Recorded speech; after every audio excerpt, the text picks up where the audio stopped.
back here, up and running again. Terribly sorry for the long delay this morning. I was having a lot of technical issues trying to get everything set back up again. Occasionally the system just decides it wants to reset all the settings, so when I'm ready to go, I have to go through and get everything set up and running again. However, this is Alkabash Storyteller with Vero as Sagacious Hand, Culture Shock as Arthur and Keltamer as Tarala, or say hello everybody. Hello everybody! Hello! Okay, so we're a little late starting, so we'll probably very briefly just go over where we are at the moment. The group has been heading into the large nation state of Vanaha to basically get more information and look into the strange occurrences happening around Vanaha to make sure that the Sword Prince Kensuchi can't capitalize on them and bring his war to the 100 Kingdoms any earlier or stronger than he would otherwise. And that's where our players are at the moment. They have been heading south along the western trade road south of the Minoran Post, and they've been heading down, and they've just arrived in the small, quaint hamlet of Wells Bell, where they are totally, completely, and utterly unsurprisingly expecting to find a large old deer farm, the source of the venison and veal for the consumption of the general region. So, without too much further ado, let's get dangerous.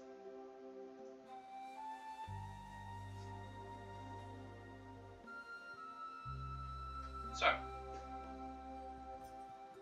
as where we left off, as the carriage is pulling up towards the large town, it's a hamlet, it's not quite yet a city. It has a population of maybe a couple hundred. Most of the buildings here in the village are, in fact, made of stone brick. As they've come down over the trade road, they have been followed in towards the entrance by like two little flocks of young deer, sort of just prancing aside their carriages. It's pulled by their immense elephant, named Daisy. And so, when they do arrive in towards the centre area of town, the sort of the mouth of the village that opens up as you sort of enter in opens up much like the Minoran Post did into what would be a large marketplace. It's like the first stopping place for any merchants that come through. The buildings that are dotted around this main large cobbled area are things like, the smithy, and there's a couple of taverns and inns, and there's some other shops and things, sort of to take advantage of anyone who wants to come and sort of set up shop in this market stall type area. And just lost culture for a moment, but he's coming back. Here he is. Sorry. No. But as you are coming into town, as I mentioned, one of the main features of this place, in fact, the way it gets its name, Wells Bell, is a large well, maybe about 20 foot across, so it's quite large. It has this great four-posted arch over the top of it, and hanging from the middle is this enormous iron-cast bell that, even as it's sort of very creakily sways in the light wind that's sort of passing through the village, it makes no sound, no toll, as far as you can tell. But the village itself seems to be getting ready for something. There are sort of large sort of streamers and sort of ropes hanging small coloured flags and things that looks like they're getting ready for some sort of celebration. Stalls are being set up, and so your arrival is met with no small amount of enthusiasm. The people here are like, oh, it's a great caravan's coming through, and they try to direct you through to a spare spot to sort of set up yourself to direct you through. But they are themselves sort of setting something up. There's an event going to take place soon. Beyond that, the other features you know about this place, there was a library mentioned to you by Tom, the Wandering Skald, and as you know, the deer farm that you placed here in my village, which is now a feature of this place. So coming in, that's what that is how you were greeted. How would you like to proceed? Enthusiastically.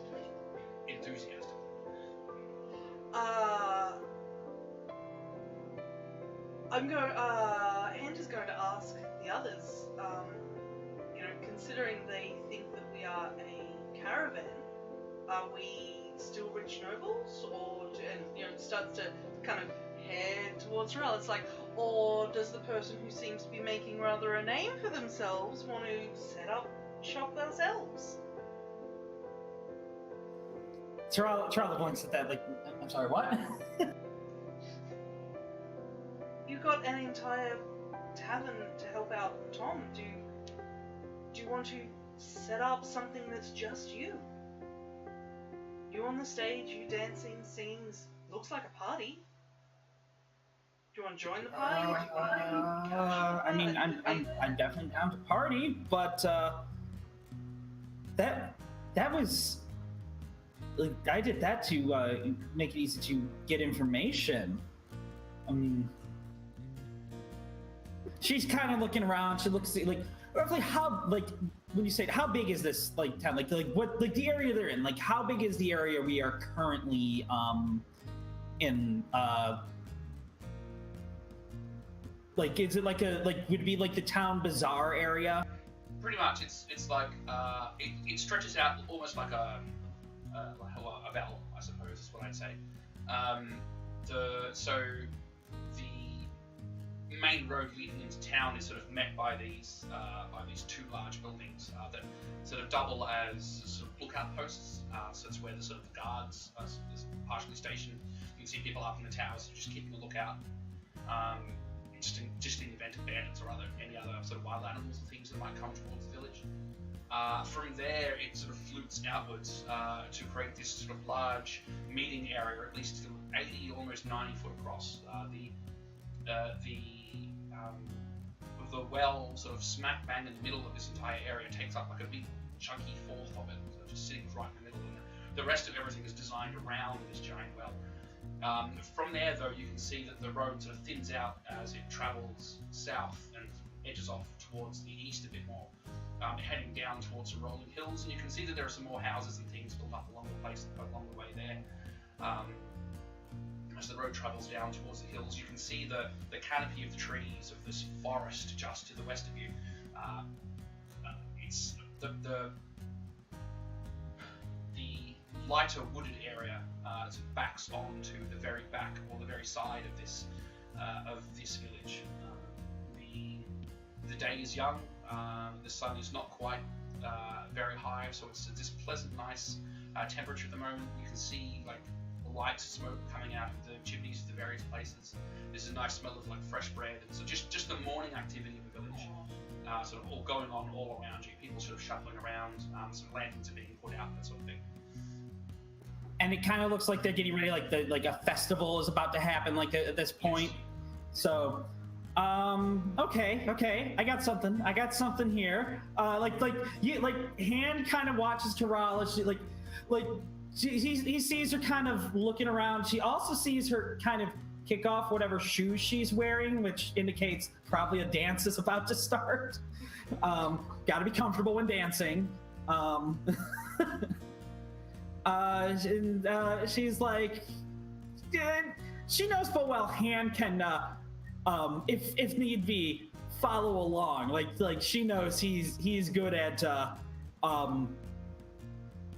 if she needs somebody to provide backup, as it were, it could take effect. So she's gonna try to like people are getting set up, but it could use a little bit more pep in its step with the setup. Quick question, Arthur Shasta, how many dots of performance do you have? None, but I have a way to get everyone's attention when you start your dance if you let me give the cue. Maybe, because this is going to involve a talented improvisation. Oh, then you're going to the wrong dude. Yeah, because, here's the question. How many dots of performance does Johan have? Also none. We are big in the present. Okay. So, Kyle? Yes. Tarala is what she is going to do. I am going to start trying to get everybody like, this is a festival, and she after being with hand, she sort of thrives in this setting. Like it really fits her, and she's always loved festivals. Like the day before, like when she met Hand, there was all that, and she just kind of was like drawn to that whole everything. So what she's gonna do, she's going to kind of get into the dancer spirit, and I'm picturing right now, like current choice of attire. Everybody here has seen Last Airbender, right? Oh yeah. Everybody remembers Ty Lee. Yes. Mm-hmm. So kind of like that sort of thing. She's gonna kind of like look like she's humming, fitting together, like dancing a little bit around, and kind of stumble into a shop that has like little like small instruments, like ocarinas, things like that. Bump into carrying one, dropping a dinar into there, like stumbling into it, but pulling out, start playing, getting people into like a dancing spirit, like as they're working and setting up, kind of starting to create this sort of beat, the pattern that goes with it, like as the hammers come down, like it's to a beat. Start grabbing people, like she's gonna go out, grab a young man, start dancing with him, slip away, grab a young lady, now dancing with her, push them together, and start getting people like into like this sort of like, no, you and you and you and you and you and you, trying to just get everybody in town all up and ready to go, as she just brings about like a little bit of that fire spark to it. And yeah, she might even play a little bit with her with the little, because she's still got the little fire dust things, like as she passes by anything like a brazier or a candle, light, kind of a little smoke and mirrors to it. Just get everybody in the mood, just uplift everybody.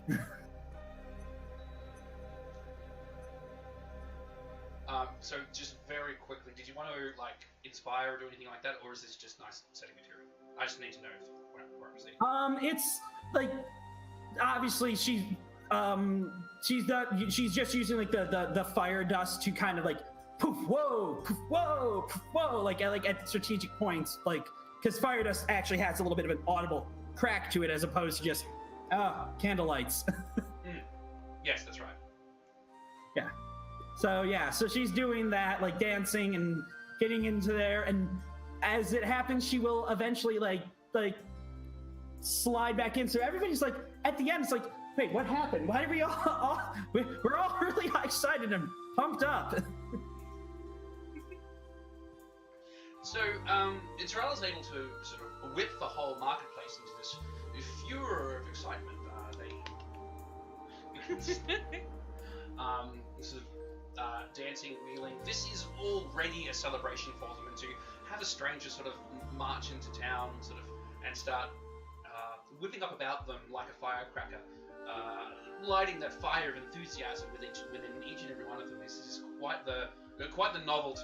Today was already going to be a very sort of jubilant day, and so Taralla coming in and dancing around and whipping them up as she does goes over very, very well. She occasionally has a few sort of arms and dinars of things sort of tossed to her as if she was asking for donations or something like that. But generally speaking, people are just they were already happy, but now they're even more jubilant. They're sort of very excited for today.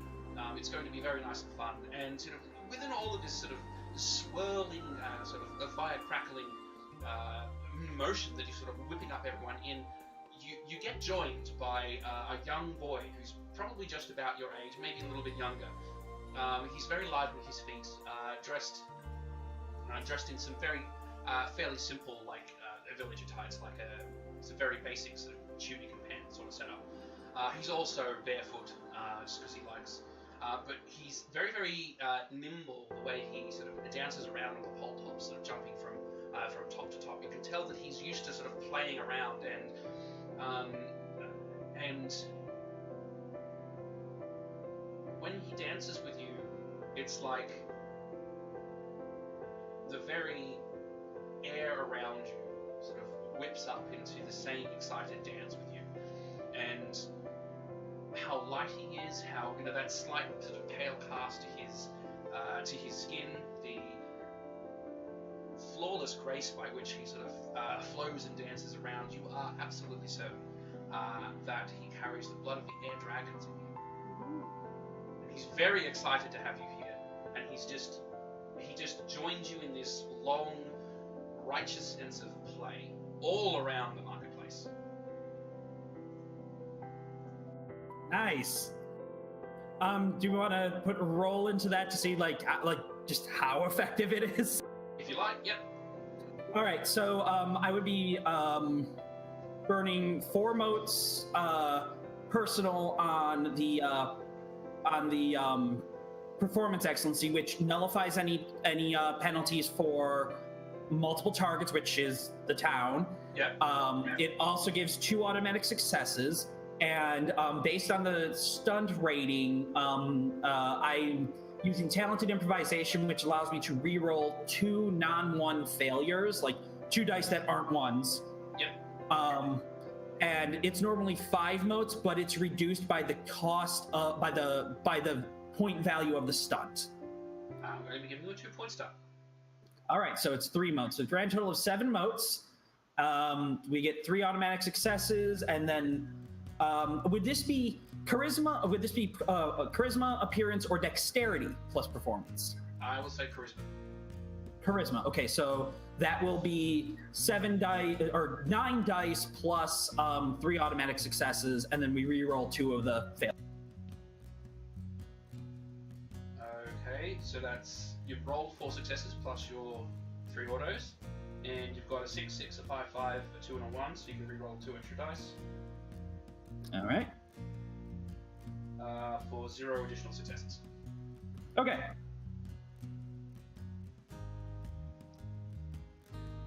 But still, that's like 7 successes in total.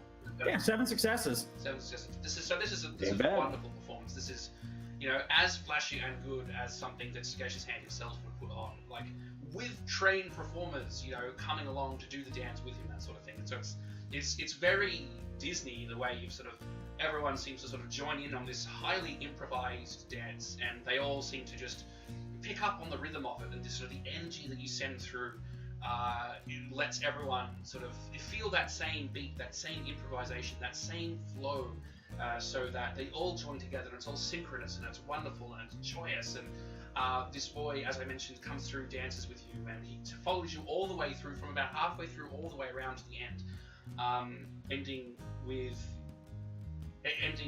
him sort of like because he's been dancing with you, and he sort of ends with by spiraling you out.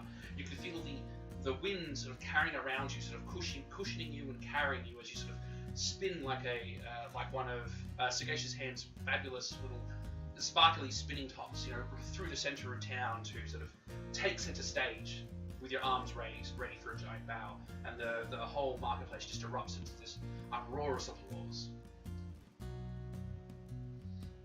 Nice.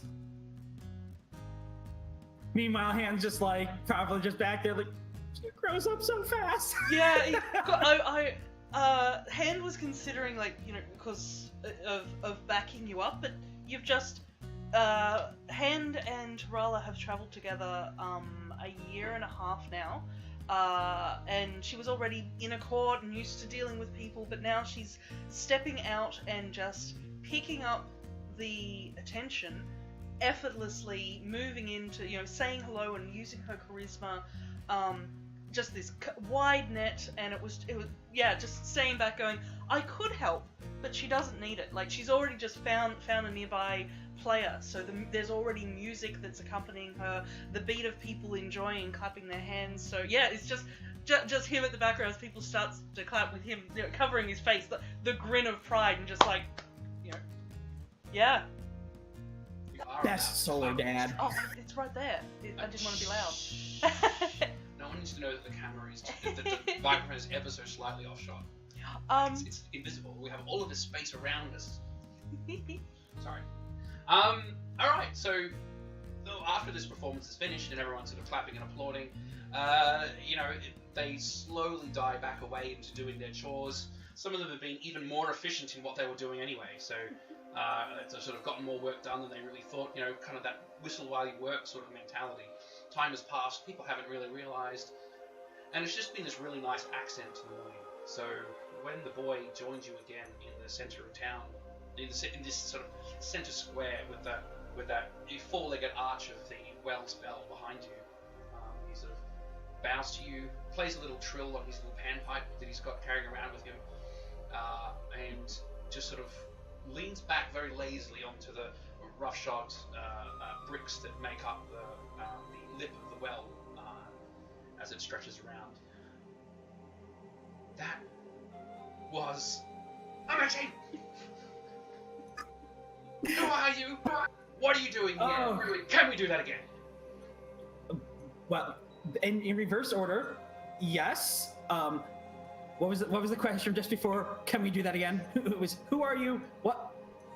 Where are you from? Where are you from? I'm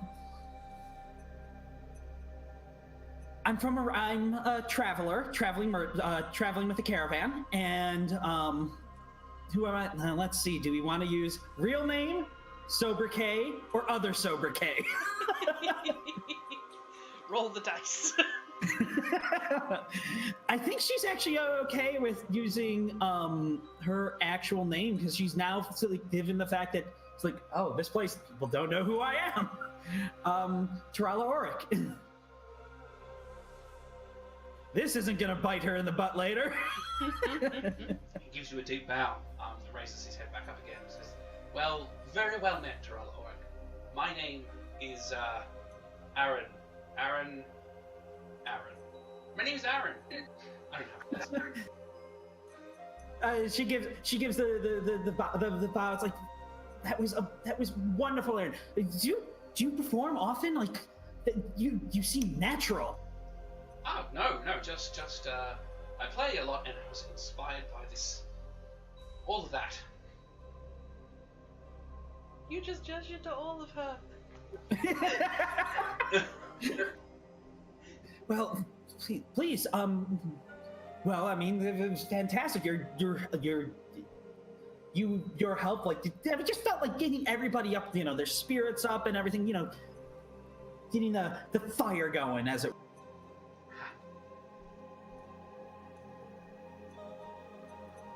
So, it becomes very quickly obvious to you that whilst as you're having this conversation, people in the town are going about their work, they greet him. They say, hello, Aaron. How's it going, Aaron? What's going on? That sort of thing. And he's just sort of passingly saying hi to everyone as they're passing. That seems to be in direct contrast with how awkward he is talking to you. Now this isn't like boy crush awkward or anything like that. This falls solidly into the category of this person is not used to having this kind of interaction with other people. Despite how well known he seems to be around the place, everyone knows his name at least. Everyone's friendly towards him, saying hello. He's saying hello back. While he's carrying on this conversation, you can not so much that he's detached from the town, but he probably hasn't had this kind of even passingly intimate conversation with anyone in probably a long time, or at least is not used to it. And so he doesn't really know how to continue. And it's like, well, where did you learn to perform like that? That's like, and he just keeps asking more and more questions about yourself, and trying to sort of fill up that gap in his ability to converse with you properly, by just asking you more and more about yourself.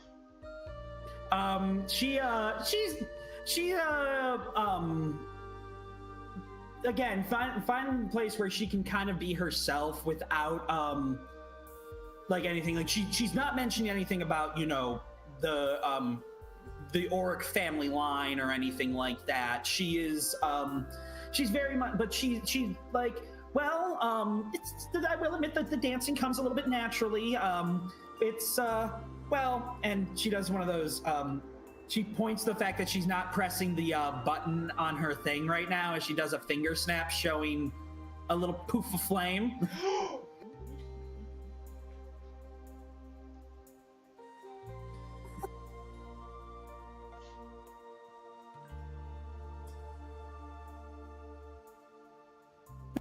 Aaron, in the mouth closed. You're like, and he does a similar sort of motion with his hands, and a little gust of air just goes out of his hands. Are you? You too. You've been graced by the dragons. Yeah. I've never met anyone like me. Wow. No wonder you're so. How long? Or the Tarala is like, so how long have you been like this? Oh, just a year or two, I guess. Yeah, about a year and a half for me. So, and I see you're the air dragon, Mela. Yeah. Does he say yeah, like? He says Oh yeah, exactly that makes how I sense. Or said like he gets who Mela is, or like. You don't Oh know yeah, that sounds right. He says, No. yeah. Well, oh yeah, perfect. So, I take it. I take it that that not many exalts make their way through here. If you haven't seen any like you. No, well, if they do, they don't. Like, stop and say hi or anything. But, I haven't really been, like, asking everybody or anything. It's not like, I go, seeking people out, and stuff like that. It's just you were, very fun.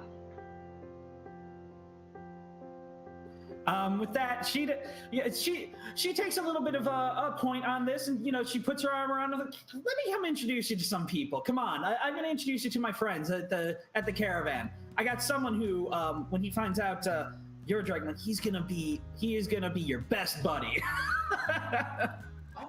Oh, yeah, sure. He just steps through with you, and he's almost sort of riding a little current of wind, just the way he moves around. Like his feet are on the ground and he's walking, but like he's very sort of light on that movement, as if the air itself is supporting his movement the entire way. He's like the flag on a great galleon, just being carried by the gracious wind over to the caravan.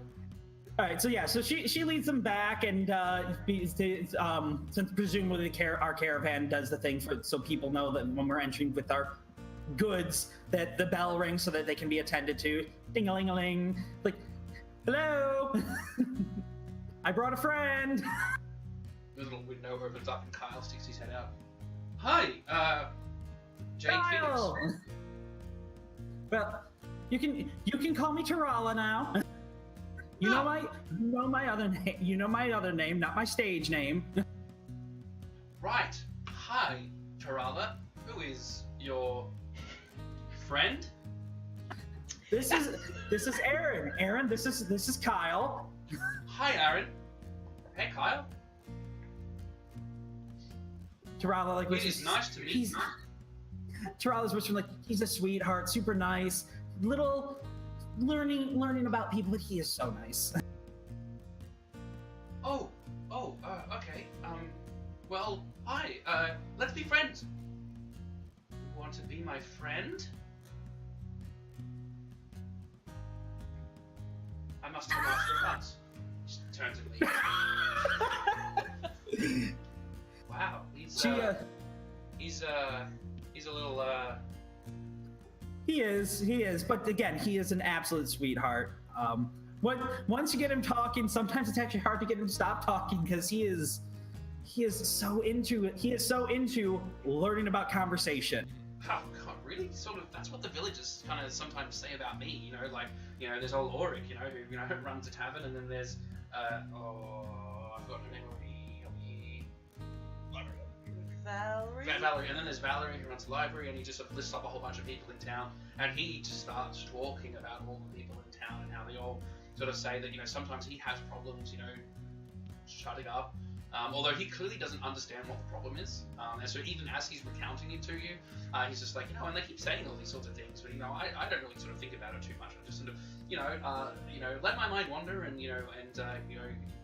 guide my words like a ship across the sea, being followed by the wind. Yes. Tarala, meanwhile, is she's doing that smile, you know, like someone my own age who gets me because he's like me. Meanwhile, Hand was behind, like giving a stroke down to Daisy, and just checking on Gregor, probably with Arthur Shasta. So overhearing this from behind, and just at the perfect opportunity, it's like, you know, no one seems to get, you know, they that I'm, and just a pause. So I'm going to take the opportunity to grab hold of the rope to kind of do a backflip over the top of the caravan to land behind him and go, enthusiastic, transcendent fan of the Five Winds.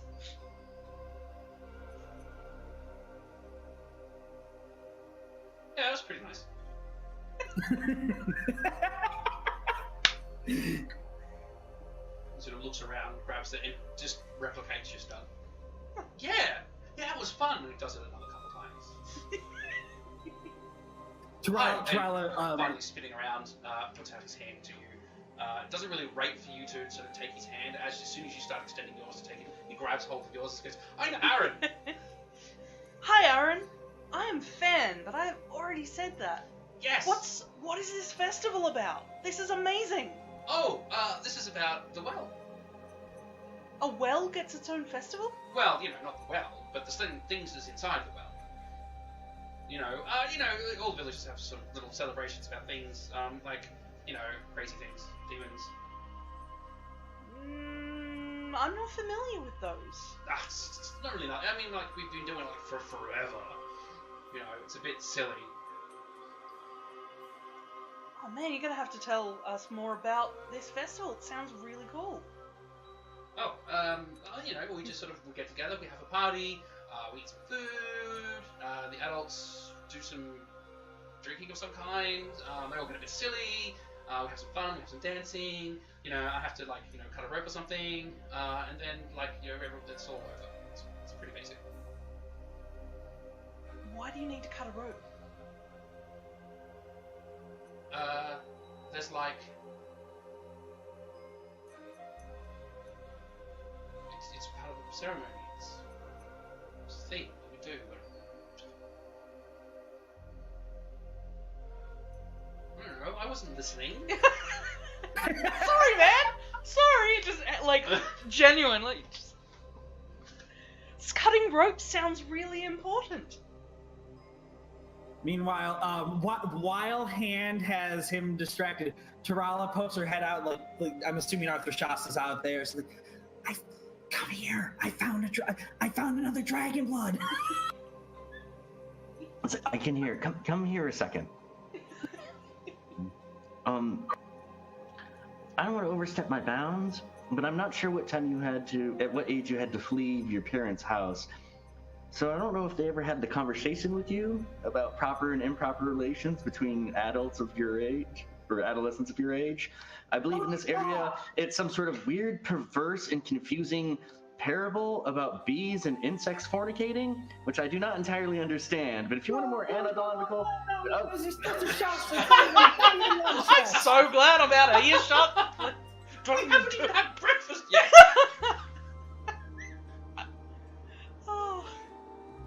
Quick, fetch me a banana. Oh, no, he's an air dragon. I could hear you. Yeah, it's just we never had an air dragon in my family line. I don't know much about them. Oh no, I thought you were. In the same way that I went to imbue all the elements into Johann, I thought you had a similar outlook for your family genealogy. So I misread that. That's on me. Like, no, just come here and introduce yourself. Arthur Shasta will come up around the elephant, put his hand out. When you come back around the corner to find out what's going on, you find that Aaron's gotten all up in Sketch's hand's personal space, sort of just reaching in, feeling. He's very quick very quick, and while Sagacious Hand is good at sort of trying to palm him away, he still manages to like stick his hand into a few pockets and pull out some cards and say, "What's this?" and "What's this?" and they're just pulling and there's a small pile of stuff around Sagacious Hand's feet that he's clearly had tucked away in various pockets for to prepare for performances perhaps down the track. But this little kid sort of just rifled through his pockets and pulled all this stuff out and sort of thrown it over his shoulder after giving it a quick little inspection.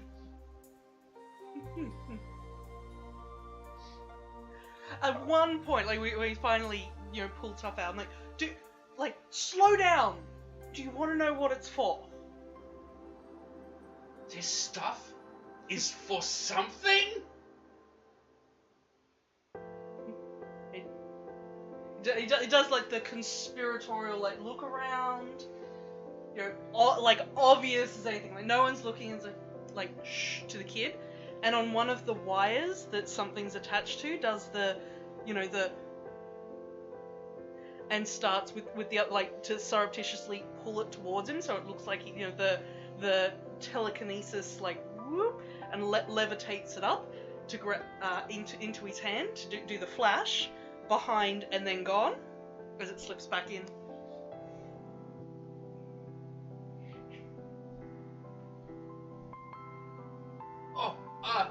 Tarala! He calls out. She comes back in. Yeah, yes, I'm right here. Fan taught me a trick. Watch. Cups his hand over his mouth and just blows at the ground. This big gust, and all the bits and pieces go away in this big cloud of dust. Gone. That is better than I could ever do it.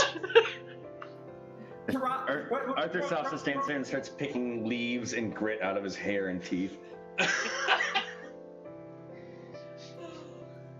From behind, like Han can see from behind Aaron, like as when he does what Tarala does, say, like mouthing, "I like him." Yes.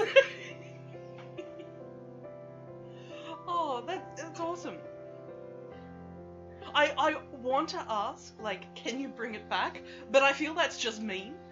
I don't know if he can, and so let's just leave it at the awesome trick that existed. I need to go find all the stuff. Off in the distance, you can hear this bell tolling, just this ding, ding, ding, ding, ding, ding. And Aaron sort of suddenly perks up and looks off, and it's almost meerkat-like, just boom. Oh, well, it's been very nice meeting all of you. I need to go, and bye!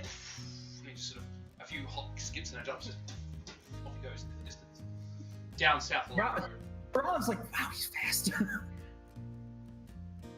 I think he's Arthur like one of the sort head of leans officials. over and say, although you can't really base too much off a sample size of one, I would say air aspects are a little flighty.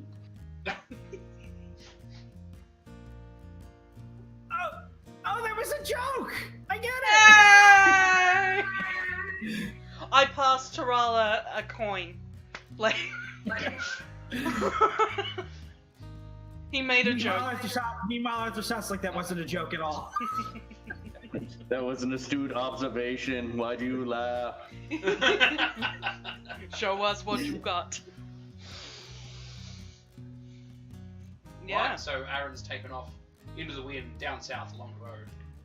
You can almost see that little small cloud, like the Roadrunner cartoony billow of dust as he's just taken off down the road over the hills down south, away from out of your sight. Tarala looks at them both, like, I like him. I like him too. Do we want to actually get rooms in an inn here? I want to go check out the library, especially if there's a festival before it closes. See what we've got here. Oh, absolutely. Yeah, why don't can we afford? I'm assuming we can afford rooms right now. Just picks up the hat that had all the stuff. It's like, my lady. Yeah, we can afford rooms. Auric, that was an interesting decision. And you know, and imagine he's got a glass of water with the that was an interesting decision, but is it nice to be yourself? She actually she reflects on that, and she's just like, you know what, it was nice not to have to wear the mask. Tarala Auric just made everyone here happy. Well done. And also, I'm so proud! And he does like the crying, like, and I couldn't join in! I can play a sitar or a drum, surely. So I'm gonna have to start carrying one on my back. I mean, I just kind of dropped a couple coins into the thing, and she holds up an ocarina. Picked up one of these. I had no idea how to play it. I just started. Talented improvisation. Hey! All right, so I mean, like, events here start. I mean, like, the people around are still sort of setting up for this festivity. You still don't know too much about what's actually going on. Something about demons or the well or something inside it, or you're not really sure. Aaron was not terribly informative. Which is okay. He was a delight. But yeah, so the rest of the day is yours. How would you like to spend it? I don't know about you, but I came here to pet some baby deer. Oh my god, yeah. baby deer! I'm going to find the librarian, because they will have books, information about what is actually going on in the well, and probably baby deer timetable of who exactly to speak to. When in doubt, information professional. Let's find. Althashat, are you just going to go and try and find some baby deer and pet it, or are you going to talk to people? No. What's the plan? I'm going to try and find the farm. Okay. Are you gonna try to go home with a baby deer? I am going to plead the fifth.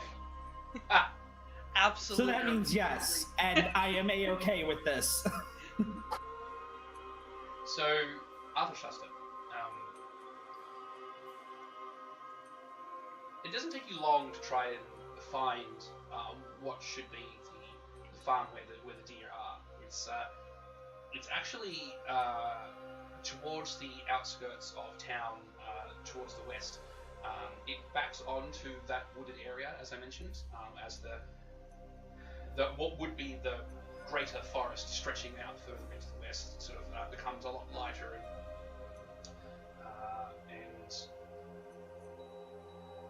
what's the opposite of dense? Sparse? Sparse.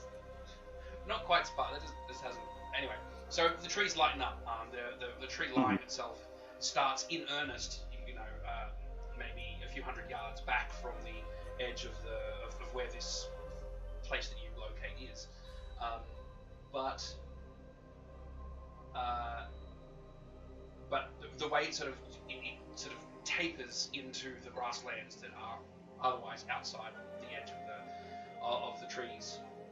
There's still, like, you got pockets of a few copses here and there as it sort of fans out and becomes it goes from like dense forest into farmland. And so there's just this little cottage that you find, sort of, as I said, backing onto this wooded area. They've got this nice big yard, it's maybe about an acre across, and they've got maybe 24 like sort of young deer sort of just prancing about in their yards. You recognise most of them from your brief look at the modelling on those deer that followed you in towards town. You recognise most of them here from that flock of deer. Is that right? I have no idea. I think they're traveling herds. Sorry? I think it's a herd. Herd. Okay. Anyway, herd. Just that they flitter about like birds, so flock. So yeah, so you recognise most of them sort of just jitting about in this large sort of paddock area. But it doesn't take you long to realise that there don't seem to be much in the way of adult deer here. It's just mostly just the young ones. Prancing about in this particular area. When you do approach the like, would you go to the cottage or would you just go straight to Wendigo? I would go to the cottage. I don't want to give them a wrong impression by just going in there and jumping in.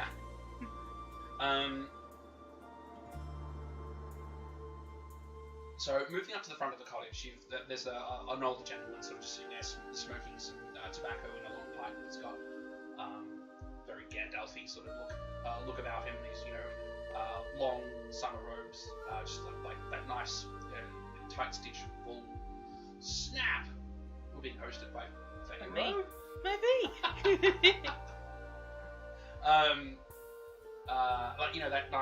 that nice tight knit wool sort of thing. So it's nice in both sort of warmer weather and also colder weather. It just generally insulates you fairly well. It's sort of farmers get up. Anyway, he greets you with a long draw from his pipe, blowing the smoke off down through his veranda. His cottage is probably large enough to have 3 to 4 rooms on top of whatever living area there is. And it seems that he's quite used to having visitors sort of just wander on up to his yard. He welcomes you and offers to sort of lead you inside, give you it's like he's got a speech prepared to tell you all about the deer and the way they raise them, all those sorts of things. He can be very informative if you just let him start talking. But it does feel like he's used to people coming, and so this is like a prepared sort of almost performance. Like, greetings. I was traveling through the area with my friends, and I have to say your farm is I don't know if renowned is the proper term, but it is spoken highly throughout the region. Oh, I thank you for your kind words. He's got an accent now. I thank you for your kind words. So did you just come by for some information, or did you want to tussle about with the young'uns in the yard, or what is it that you wanted to? Little of both. I myself am a various animals, slightly more exotic. But I'm always interested to talk to anyone else who gets their hands in the dirt and sometimes elbow deep in some animal, taking care of it. Of course. Oh, well, once you come out and he just leads you over towards the paddock and just starts talking away. The various, this farm stretches back, several hundred years, many generations of my family been looking after these here deer. The adults and the little ones, and that one's named Daisy, and that one's named Van. That one's named BB. So on and so forth. He's very familiar with all of them. He's given them all a name, and you can tell that he knows each of their names based on the spotted markings on their back. And it's all. He's very not. He talks about them about as much as that you yourself would know about them. So there's not much in the way of there's no errors in what he's saying. There's nothing sort of weird or amiss or anything about anything that he's saying. It sounds all very, very, very normal, but you just can't help but notice that there aren't any adult deer in his pack. So, where are all the biggins at? I'm sure they got, based on the way you raise them, take care of them, I'm sure they got a hell of a rack on them. Oh, yeah, well, you've got a good sense of the farming about here, yeah. The older ones we keep in a slightly different location for reasons that should probably be obvious to anyone who's a particular deer enthusiast. We don't want to, cross-contaminate the young and the old, has some bad effects on the meat, and now it just sounds like complete bullcrap. He goes on and on about it with such conviction that you felt that if you questioned about him, everything he said would be very consistent, but you just know that it's like, how can any of that be even remotely true? Like, you don't need to keep the adults and the young ones apart. You don't need, that doesn't affect it makes no sense. Somehow. They're herd animals. Yeah, exactly. But he's very nice. He's He's very sort of direct, and he's very confident about what he's saying. He delivers it with plot, like. Well, Arthur Shops is not the kind of guy to go up to someone's house, ask them how they do their stuff, and then tell them to their face that they're wrong and dumb. But he'll think it very deep inside. What was that? He will think it very deep inside. This whole- Yeah, letting deer hang out makes the meat bad. Yep, Grandpa. Arthur Shasta, you must save these deer. You must save the deers.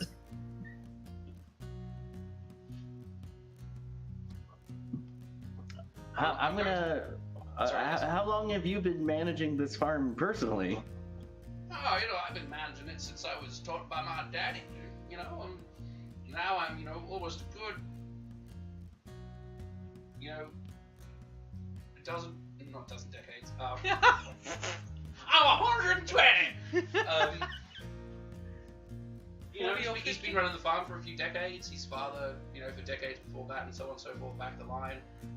He's probably like 40, 50 by now. He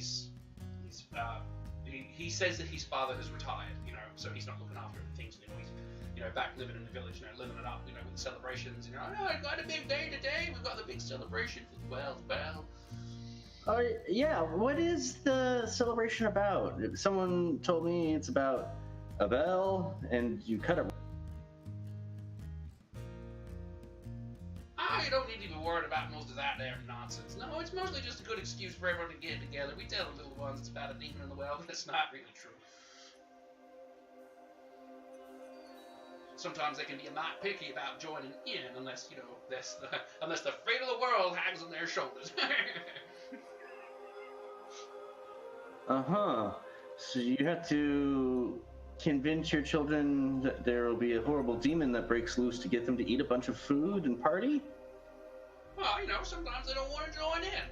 So we just, tell them a few fibs. It's like that old there big monster bear from the north running around, gonna maul all the children on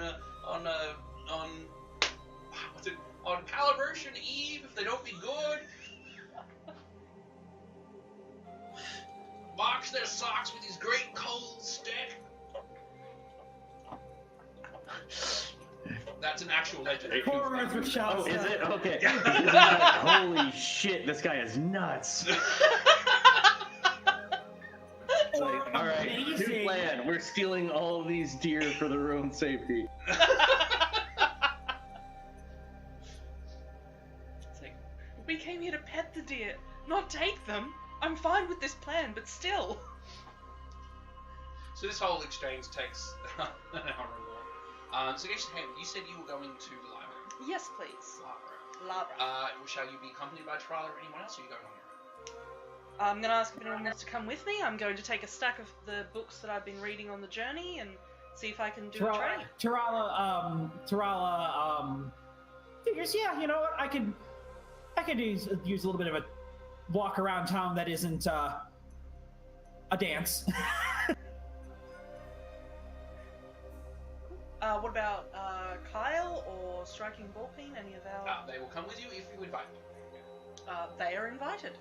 Then they come with you. Cool. What about Onyx Path of... No, they stay in the caravan.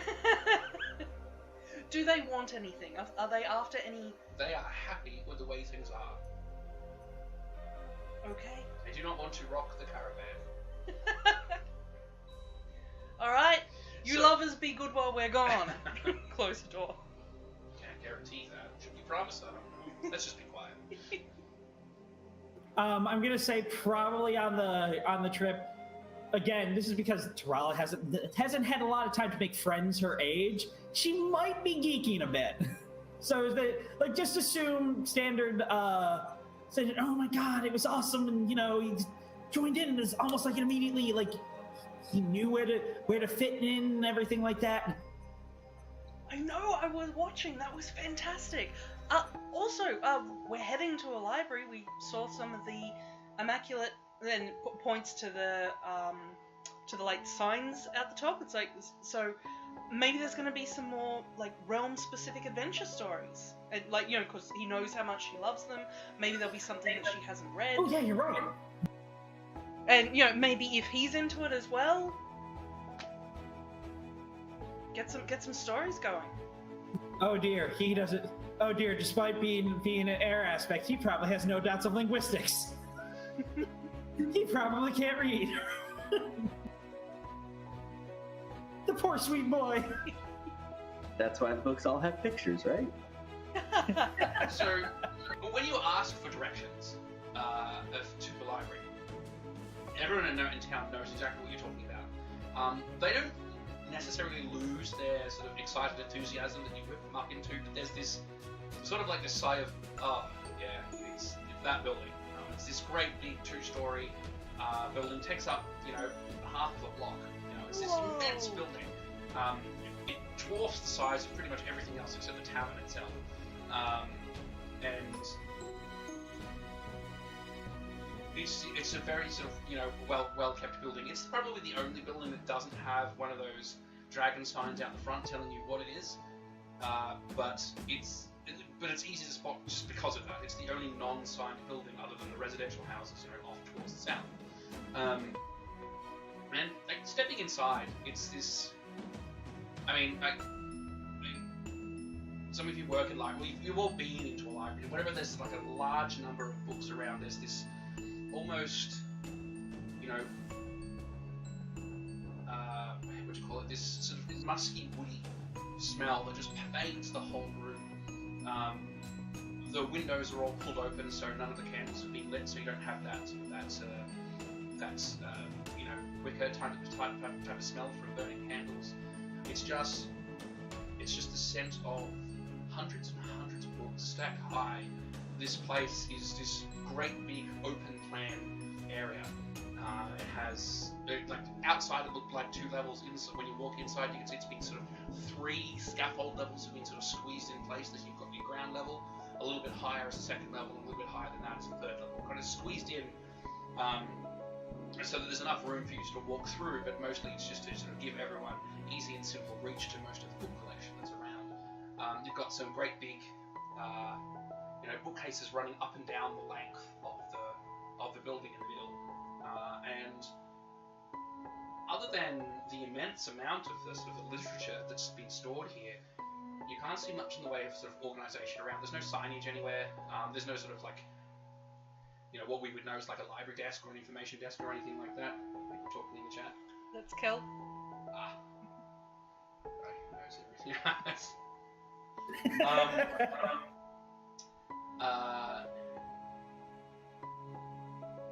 3 stories. 3 stories. Yeah, so there's no other sort of like great grand design architecture or anything else going here. It's mostly just a giant storage place of books. The only place that's not dedicated to books you can see is a loft at the very back of the building on the 3rd level. There's this like walled off area that you could probably assume is living quarters for the person who runs the place. The great big, the sort of that great clunk of the big door, double doors as you sort of walking through the front though, echoes through the whole space, and you hear a voice from somewhere up the back saying, you know, calling out to you, saying, "I'll be there in a moment." Take your time. Look at all the books. I'm just going to start helping myself and seeing what is there. If it is a generalized, like, books that are everywhere, if there's anything rare or special, if it's all one language, if there's several languages, if it is indeed, if there's the realm adventure stories. Yeah, Tarala's browsing, like, looking to see, like, trying to see if she can figure out anything that just has stories, or at the same time, anything that might, because she's now getting interested in occult. This library is a fantastic collection of all of the best fictional works that you could possibly imagine have existed in creation that you're aware of in this particular age. It's immense. There's so much of the stuff.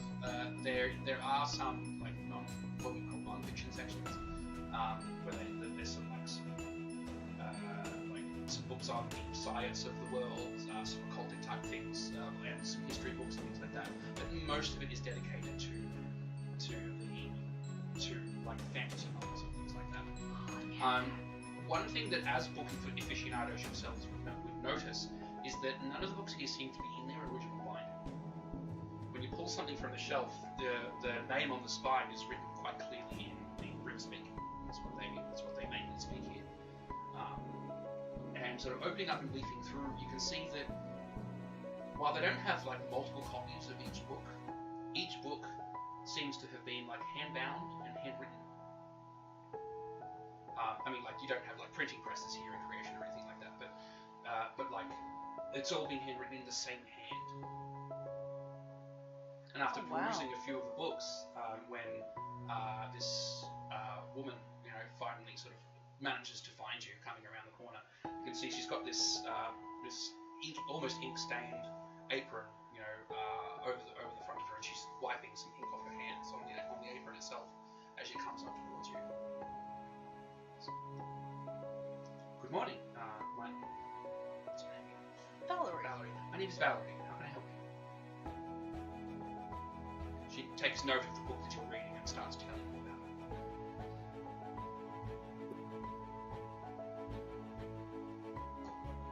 It's like, so as tell me about it, do the realize of just starting to get pulled into the conversation. Go, Transcendent fan, pleasure to meet you. Did you copy all these, transcribe all these yourself? Yes, I wanted to make sure that the library was as everlasting as possible, so I've copied out most of the manuscripts and bound them myself, yes. It's fantastic. This would have taken years. Oh, about 10. Wow. And I'm still not finished. Are you looking for any particular books? Like, is there any that you are missing from your collection? This is... And I pause. It's not the largest I've ever seen, but up there. Other books, well, I'm not very good with this sort of thing, so yes, there are some books. And she's able to give you a list of like 50 to 80 books that she just knows off the top of her head that she doesn't have, that she's looking for. But then there's so many more books out there. She's been saving up to try and see if she can expand the library, that sort of thing. You can tell that she's not like well dressed, but she's at least sort of kept well. She has this long, almost chocolate brown hair. Her skin is fair. Her features are fine. You can tell that she would be considered a beauty. In fact, she's probably one of the finer looking people in the village that you've seen so far. Based on the stories that Tom told you about her having so many suitors and sort of funding this library off the gifts and things that they have given her, it doesn't really surprise you too much. She's quite lovely to look at. But she has a very nice, homey look about her, where she's not really, she isn't made up. She's not wearing makeup or anything like that. Like her hair is sort of just pulled up into a messy bun just to keep it out of her face, even though she's got strands hanging down around it, that sort of thing. She's got this, ink-stained apron on, from when she's been copying down, wiping her hands off on it, just make sure she doesn't smear any of the books, and so she's this gorgeous peasant. I'm going to ask, because we, and I'll ask just directly of, a friend of mine is very interested in sorcery. I don't know if you would have any of those, whether it would fall into non-fiction, but if you have any of the older stories, the great tales of magic workings and great heroic deeds, I'd love to see any of those. I have 3 different accounts of the trials of the geek. I have, she starts listing off some, and none of them are factual books about sorcery. She doesn't keep information about it. She's not herself an occultist, but she's got all of the stories.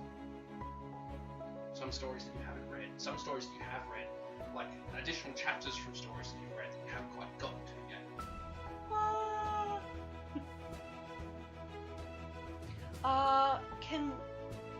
Yes, Kelly. I was actually just going to ask, how she listed off the books that she didn't have. would any of them be ones that Tarala has in her possession? Probably none of them that you have with you, but you'd recognize maybe, I don't know, a dozen of them from the libraries of Tiburon that you didn't bring. Okay. It's the sort of books that are actually really hard to come by, and so even in, like, your father had them sort of locked away in his nice, glass cabinets and things to make sure, because they were so precious. Wow. The type of thing where after we deal with Tarala's issues, we invite a librarian over to be like, here, take a look in the vaults. Now, if you don't mind, obviously you're not from around here, I hadn't recognized you otherwise, but I've never really had any other travelers come through with quite the passion for the stories as you. Oh, we've been travelling from, further north, really. We heard about your library from Tom. He's a wandering skald up in the Minoran Post. Oh, yeah, there we go. Oh, I know Tom. He's lovely. Well, he was most complimentary of yourself, and we were both very excited to see what collection you would have. Though I need to know, are these for sale, for loan? If we would like a copy, do you need to transcribe it out so we have a copy, or do you have several? I prefer they don't leave the library. If you want to take something, I'm happy to take your notes. Ooh. There's a writing desk towards the back. I don't copy works out. Most people don't come. But yes, otherwise, feel free to browse, read whatever you like. Just please return them when you're done. Okay. I'm just gonna look to Tarala like, sequels? Prequels?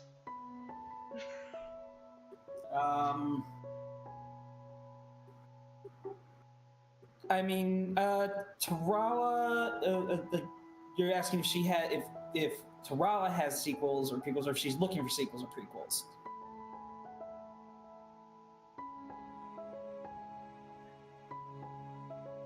Sorry? Can you hear He's me? asking you what you want to read. Oh, Tarala, you know what, I'm gonna say, like, she actually gives a book a request, see if they have it. She's looking for the fifth book of the Exalted here, known as Wandering Gyre. The Wandering what, sorry? Wandering Gyre. I don't know how it's pronounced. Gyre. Gyre? I don't, yeah. Is that from canon, or is that something you just made up? No, this is something she just made. This is Okay. something. I make up realm novels all the time. Oh, yeah, well, the exploits of the Immaculate Hero who wandered the east, bringing order to the Fate Courts, bested the Red Queen herself. Yeah, she started talking about which volume 5 you said? Yeah, if she shows her where it is, Tarala would be like happy if she could borrow it and read it, and not sure if this is the library where you can take with you, or if you have to come in and sit down and read here. She already mentioned she prefers not to take them from the library. Got it, yeah, because I know in Exalted there are some libraries where you can do that, and then there are some where even the Dragon-Blooded are heavily policed in terms of what they're allowed to read. Yeah, because most of this is actually like retranscribed by her. She prefers you not to leave them. She does have some of the original manuscripts, but once she's finished transcribing them, she usually passes on. So she'll have some of the originals back. This particular tome she doesn't though, because she's finished with it. She's passed it on. So yeah, if you want to read, she would ask that you remain here in the library to read it, and then just come back again tomorrow if you haven't finished. So, keying off some of the questions that Tarala has asked, Hand would follow up asking is there anything that you have found that you haven't been allowed to read? Because we are from out of town, we've noticed that there's a fair amount of immaculate iconography, which seems surprising. It's not as prevalent further north. That's baked into this place's culture. I wouldn't pay too much mind. I'm kind of curious because someone on the way in said that there's a demon in the well. Oh, well, as the legends go. Well, as like grabbing some paper and inkwell, the one that Tarala has picked out is the one that she wants. He's going to start transcribing it. It's like, look, I am quicker. Find number 2, okay? And then gesturing to Valerie, it's like, we'll continue this. Like, continue the conversation. Like, I can multitask. What is this story of the demon? Because this sounds fascinating. There is a festival around it. It's got to be good. Come on, sell me on the town. Like, enthusiastic. Oh man, like, using them sick linguistic skills, huh? But also, snoop, like just the general, like, do the thing, and then give you the look of, I have the librarian distracted. Go. Not go steal the books so much as like Charlotte would never do that. No. But she is like now you're trying to get her to get the occult books, right? Go check and see, like, because from the discussions that we have had in Kaldor, one of the things, because we had Tarala and Hand and Kalis, and all of the people who had occult knowledge were like, that's useless, that is trash. I'm like, and yet sorcery happened. So, go have a look and see if it's like any accidental, like, you open up a book and go, well, that's clearly a demon in a book. Okay.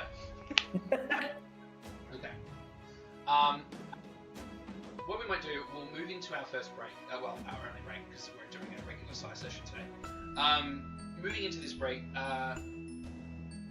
Sagacious Hand, Valerie he doesn't just tell you the story, she even embellishes it. There's this hint of a storyteller about her, that sort of that flair for the dramatic. As this conversation goes on, over a couple of hours, once you finish talking about the supposed story of the demon well, the beginnings of this village and how the Immaculates came to be here and why they have influence, she starts talking about some of your favourite novels and actually starts sort of like, you find yourself falling into a deeper discussion about some of your characters, what they mean, like the moral of the story, I reckon that this character was like, secretly stooping their friend. Those sorts of like fan. Yeah. It's like talking to another fan, and it's this deep, rich, involved conversation between the two of you that just seems to sort of disappear in the hours. So when Tarala finally arrives, it's like as far as you feel, it's almost as if she's only just left. Wow. So involved is that conversation you have with her, and you can. Tarala, as we'll go over what you were doing in the meantime, but like when you've returned, you find Sagacious Hand is like at the desk. He's still sort of half distractedly writing down whatever he needed to scribe. But Valerie has sort of taken a seat next to him. She's removed her apron and she's sort of is sitting up much more sort of astutely towards him, and sort of like discussing, and the two of them are quite passionately conversing about. And you catch a couple of the references. It's a book that you've read. You've had a similar sort of discussion with Sagacious Hand, but this was one of those times where your ideas sort of kind of diverged a little bit. So you just sort of had to agree to disagree about this particular take on this character. And yet Valerie and Hand seem to be much more in sync. That's what we'll leave the first break to say. Thank you very much for watching, everybody. We'll be back in about 10-15 minutes. Hope to see you then. Please stay tuned.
It's fine.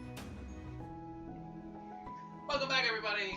That nice, glorious red background thing going on there. Thank you for sticking with us through the break. Hello. And if you're on YouTube, you probably clicked that little button that I haven't set up in the last video, which I need to do. So hello. Thank you very much. Stacia's hand has been getting conversed with at length. Arthur Shasta has been conversed with at length about things that he's not too sure about. Tarala has had her nose down in some books looking for some information, which we'll cover shortly. But we'll start with Arthur Shasta. So this conversation you've had with this old guy sort of stretches on, as I mentioned, for a few hours. You can tell that the health of these fawns are they're all quite well. None of them are sickly. There doesn't seem to be anything odd about them. Despite the fact that this guy's weird and has some really strange ideas about the ways that, you know, deer and fawn interact and the flavor, the effect it has on the flavor of their meat, there doesn't seem to be anything worth particularly looking into too hard. It's just eccentric and odd. Specifically, your investigations on this doesn't equal when he talks about it. He's just an old coot. He's just an old coot. Oh, well, I appreciate your interest in our little fawns here, but unfortunately all these ones are spoken for. You know, if you're really that interested, though, I could look into it for you and get back to you tomorrow. Well, I'd appreciate that. They're fine animals. You should be very proud of the operation you're running here. I'm absolutely proud. Thank you very much.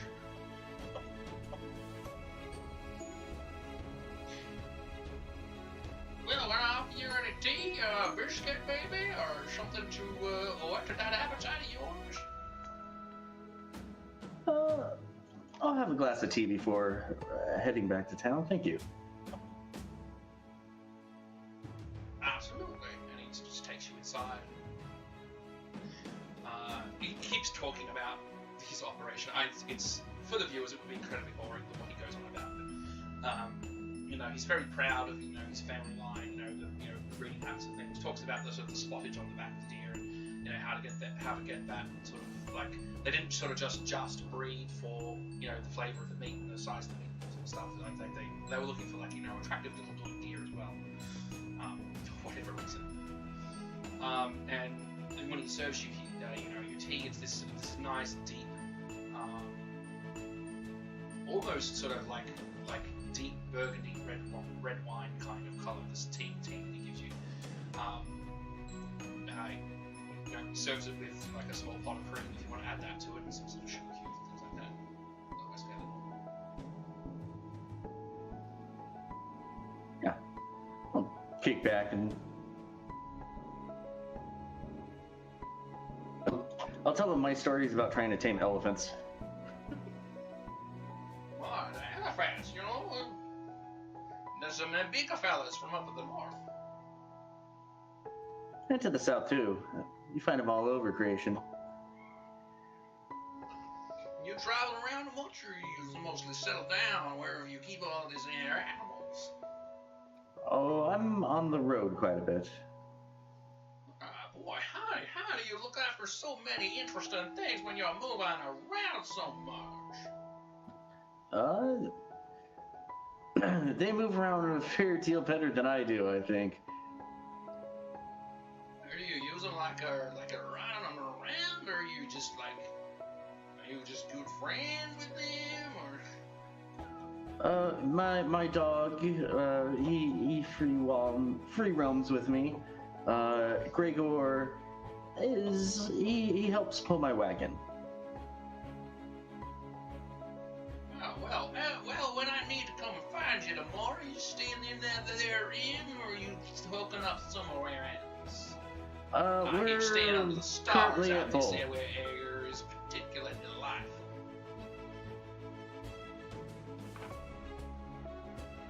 You can find me at the Crab. At the Crab, 2 days north of here. Are you sure about that? Sorry, that's right. We're in a... Yeah, we're wherever we hitch up our wagon where Tarala did her performance. Ah, well, I'll keep an eye out for you and come around and let you know how we're going. Well, it's very nice to meet you there, Mr. Apple Rashastera. I hope you have there a lovely day. Sorry. Be honest, is that really bad? Loverly. Laurely day. Loverly. I don't know what That's accent we're perfect. going through, Oh, and it's no, best no, if you don't I try know, and say. It's creation. Yeah. It could be anything. At least it's not Irish. He sounds like someone who's running a deer farm. Well, there you go. Yeah, it's good. That there, dear, at least you can say vomit. Yeah, that See, with the Roadrunner reference earlier, that's where I feel we're heading.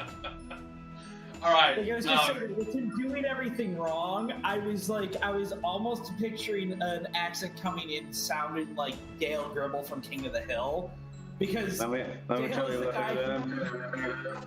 No, that's Boomer. Dale talks like, Oh man. you know, I read a book. I never read a book.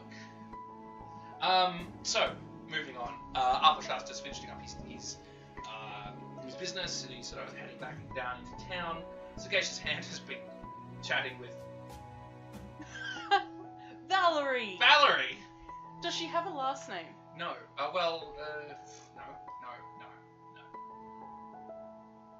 No. No. Valerie. She goes by Valerie.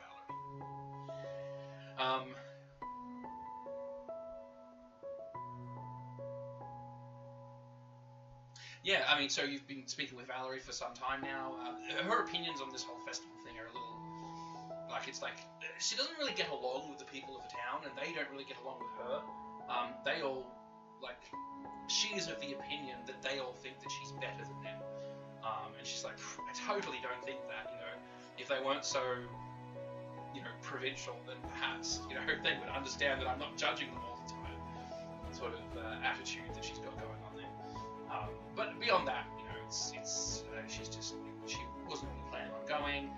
She doesn't really enjoy those big festivities. She's mostly just here because when she's here, she gets to sort of, keep to herself. She doesn't get bothered by people out here around her, like people who are really absolutely interested like herself, ever really step through her doors and, engage her in conversation. It's a nice way to sort of weed out the chuff. I'm gonna ask, as she's speaking about how other people aren't, she set up a library with a bunch of other people as she's calling provincial. So I'm going to ask, but also do a read intentions action to see if there's any hidden motivation there as to why would she set up such a magnificent library when considering no one else comes. Is it she has her doors open to the public? Why here? Why hasn't she got? And I start listing Nexus, Great Forks, Lookshy. What? Cause Regulations. Well, if I set up in any major city, then I'd have to abide by their laws and their rules, and I haven't got any interest in that. oh wow. Here I get to run my library the way I want to run my library. If anyone has any problem with it, they don't walk through my doors. It's as simple as that. It's a fantastic principle to live by.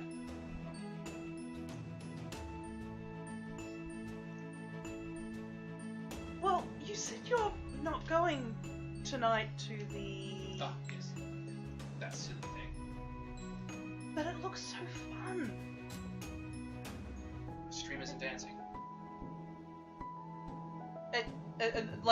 Actually do that. Seriously? You don't think streamers and dancing and massive storytelling would be enjoyable? You know what? I tell you.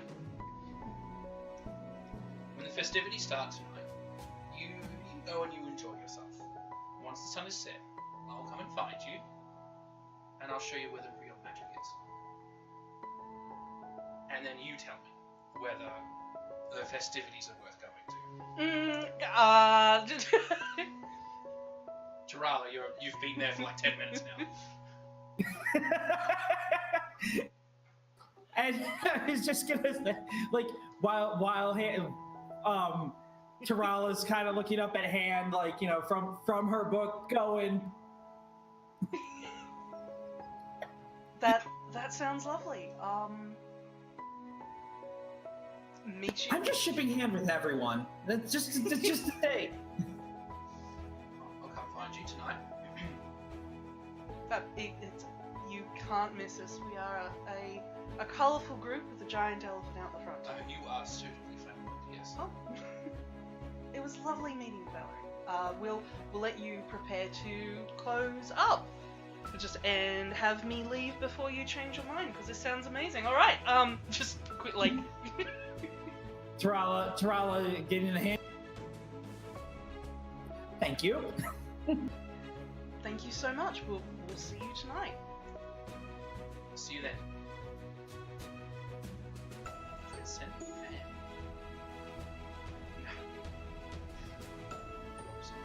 So, like, after everything is sort of said and done, you guys can meet up outside. Any activities you want to get to before night falls? Anything else you want to look into? Anything you want to look at, do, talk to, engage in?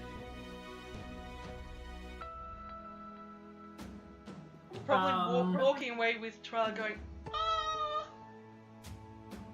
I wasn't even trying, that's nice. Yes! And just oh, no, do you mind if I go? Tarala's like, don't go! Look, I can handle the performances tonight. Like, if we just need to get people, like, you know, jazzed up and everything, I can do that. You enjoy yourself. Yourself. Enjoy a lady friend. I haven't had talk about books like this since I had Sarah, really, having long discussions. Wow. Okay. Yeah. And just looks down. It's like, I only have 2 pairs of shirts, so I guess it is this one with a scarf. As for things to plan, do we want to check out the well? Out of character. Do we want to look down? So yeah, let's go check out the well in the center of town where all these festivities are starting. I have 0 occult, so this doesn't help other than to go, yep, that's a well, but, you know, group together, and I will take the information regarding the formation of the town and the celebration to the Onyx Lord of the Ashen Path. Yes, I didn't actually give that to you, did I? No. Okay. So I'll say, so I will go and recount that to them, and when Athrashasta comes back, should I wait for Athrashasta to come back? Because he's on his way back?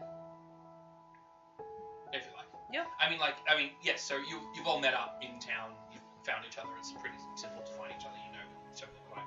You're not provincial. It's pretty easy to meet up. Athrashasta is this, you know, stunningly large, well-built man with this, you know, long, flowing, almost sort of river-like hair, glistening with its own magnificent deer that sort of just finds its way into it, sort of thing. You know, it's just fantastically attractive person. I woke up like this. Yeah. So just very brief, in brief, essentially, this festivity is about basically like an annual celebration and ritual that goes on here in the village. Many centuries ago, the town was sort of beset by this creature that they call a demon that every year demanded basically human sacrifices for itself. They would have to sort of take a young maiden and drown them in the well at this being's behest. Anyway, so they were essentially rescued by an immaculate monk who came through town, did battle with the creature and sealed it away into the well, so that essentially once that was complete, he sort of settled down into, as part of the binding, a scion from that family lineage must reenact the celebration every year.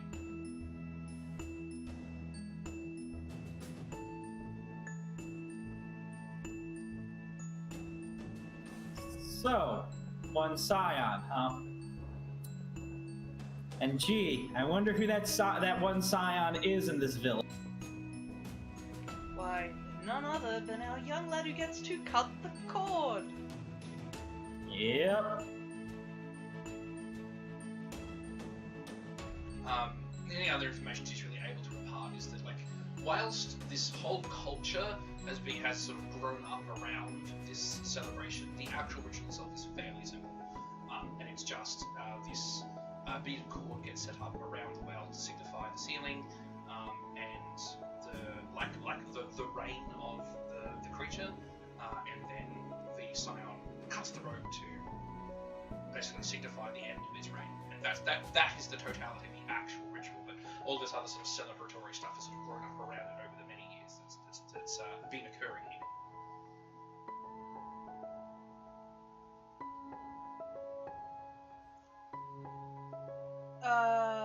Does any of this, folklore-wise, sound familiar to any other ritual in any other town? Any other story that this is even similar, that something would happen? I mean, there are stories of other places where, like, the town, like, have like annual rituals and things. Like, I mean, you got some towns in the north even, where they sort of routinely, give up part of their harvest to some weather goddess of some kind to ensure good weather and a good harvest, moving into the next season.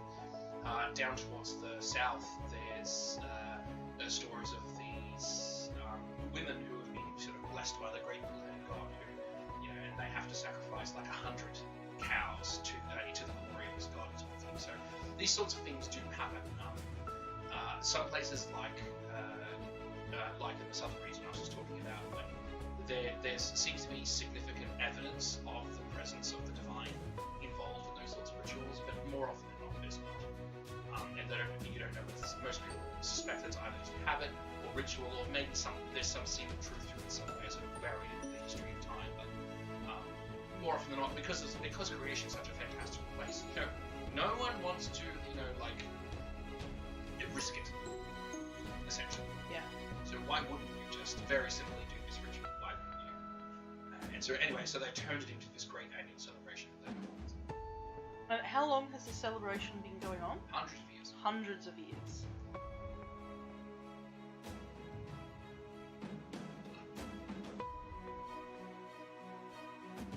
Okay. Arthurshasta, is there any chance that there is a demon in the well? It's not impossible. I mean, stranger things have happened in creation, and it is a little suspicious that they have some sort of binding ritual to keep a demon locked in place when in the adjacent forest untamed demons seem to be wandering about. Has anyone in the town, and I've addressed a striking ball being like, has anyone else in the town mentioned any demons from the forest? No. Like, is there... No one has mentioned anything about So- the forest. No talk of weird stuff? No. Wow. Well, nothing suspicious was mentioned, but when I went to the farm near the forest, the person running it was clearly... he didn't seem to strike me as someone who was suffering from the early onset of dementia or losing their faculties, but he definitely had some opinions on animal husbandry that make no sense for anyone who's been doing this job for more than a day to ever hold. Like, weird traditions that were just wrong, or... Oh yeah, about the way deer need to be separated from one another, and how weird acts of socialization between them somehow damages the meat? They're herd animals. Yeah, precisely.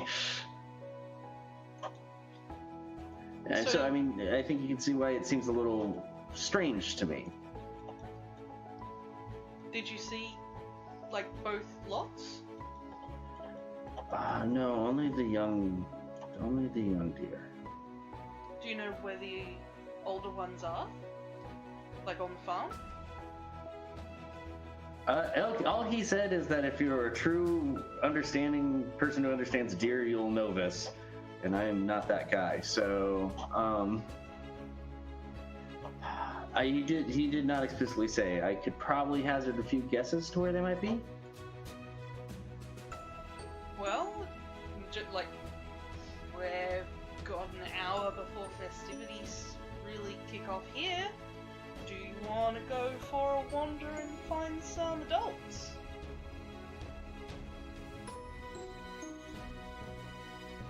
That might be behind locked doors. I don't have an objection to that.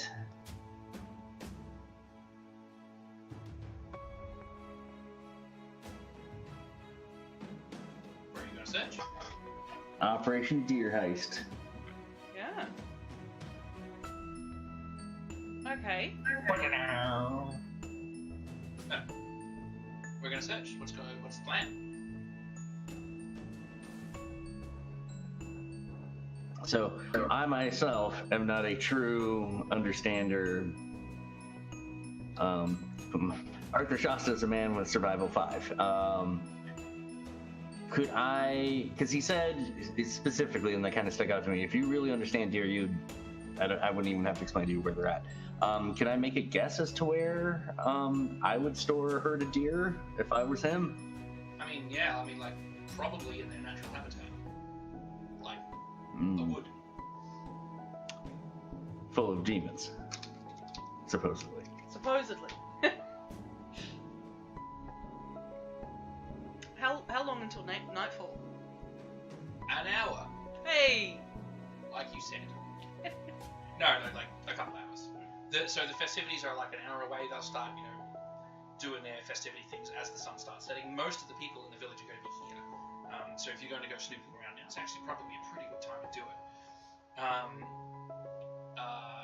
And then like about an hour or so after that will be actual sunset, and that's when Valerie will be coming out looking for you.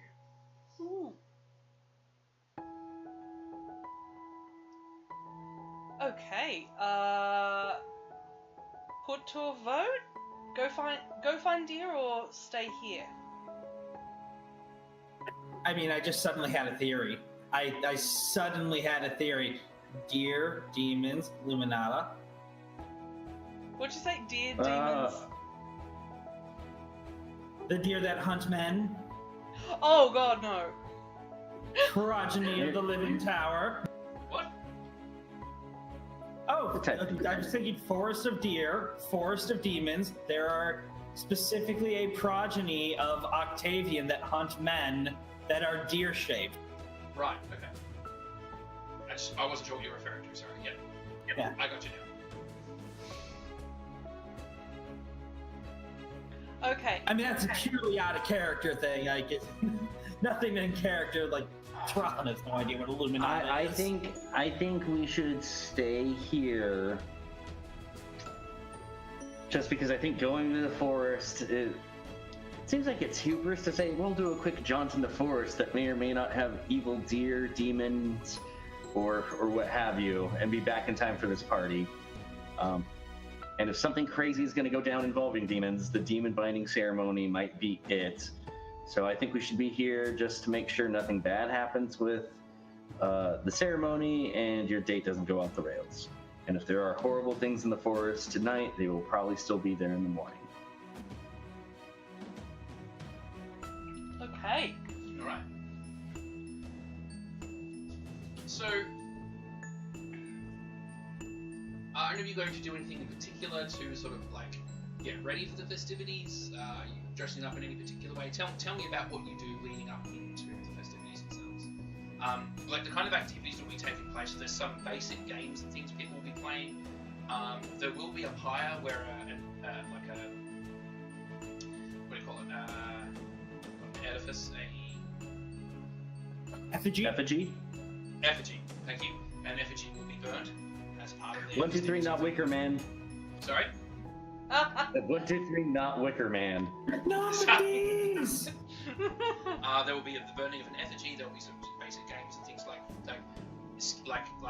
test of skill, that sort of thing. There will be some games to play. There will be a brawl going on.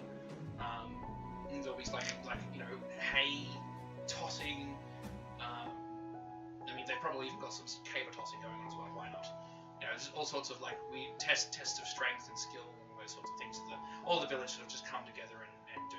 You've even got some of the neighboring villages, or even just homesteads a couple miles off that aren't part of the village proper, who come and gather here for this celebration because it's such a big deal. I was going to say anything leading up to it to volunteer and help anyone who needs setting up of their stalls.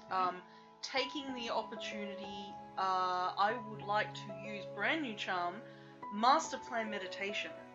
Make a roll. I'm gonna start doing the just help. I'll help you carry that heavy thing. Card in pocket, thing around, all the usual stuff where I start planting stuff to be and the card's in your pocket. Okay.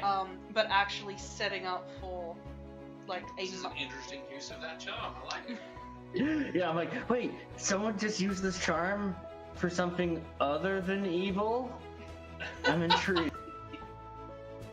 One of it's intelligence and larceny. Larceny. My dice pool is 4 intelligence, brand new dot. Woo! Thank you, Althrushasta. And I learned you good.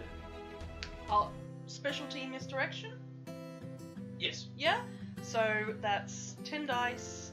I will use an excellency, all from personal. So that's 21 dice. Wait, can that one be modified by an excellency? I don't know. Can't remember. That's a good question. I believe Someone it can. bring up the book. Come in. In fact, I think it kind of relies it based on some of the successes and the things cost. Okay, yeah, I can. Sorry, child came in. What was that? It can. There was a different one where it's not modified. There's a specific larceny charm that is not modified by an excellency. It just doubles the successes. This is the one that is modified that can be modified by an excellence. So 21 dice. Yes, and 1 willpower for an automatic. Woo! 13 successes total. Nice. So note down you've got 13 contingency points. That is amazing. I need to reread the charm because it is brand new. I don't know how many I can use, but they have a list of things that you can do, and each of the options costs a certain number of contingency points. Yeah. Nice. Look at me setting up things ahead of time. And forward planning. What? I always fall forward plan. topsy-turvy. I plan to fall on my face. It's great.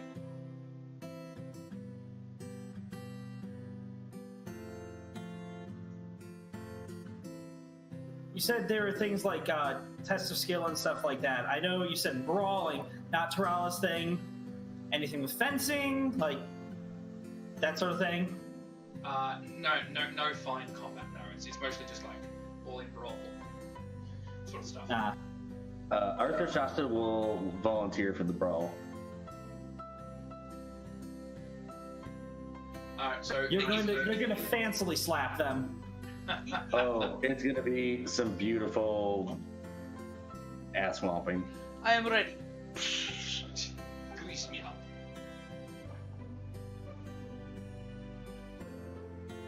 So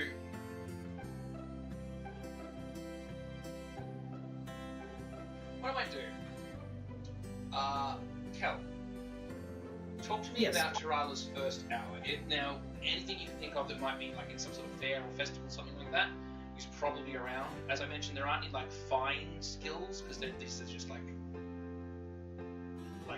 well, if there's nothing that would be specifically a fighting thing or anything like that, just agility, grace, anything that dancing, that sort of thing. She'll partake in stuff like that. Which, for the record, she's also getting herself set up similar to the outfit she wore in the morning, but she's applying a little bit more,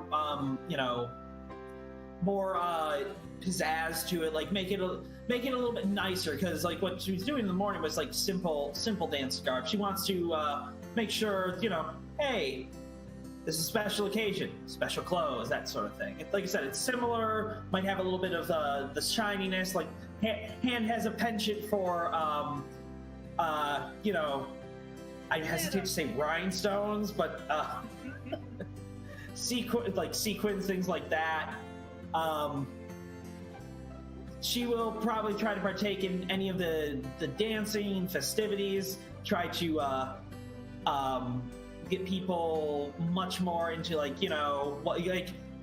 if some music starts playing, she's gonna join in like a few bars, it's like stumble on in, and then get people like, yeah, come on, you together, you together, that sort of thing, like trying to in a way play matchmaker, like with various townsfolk, try and get everybody really into the spirit of it.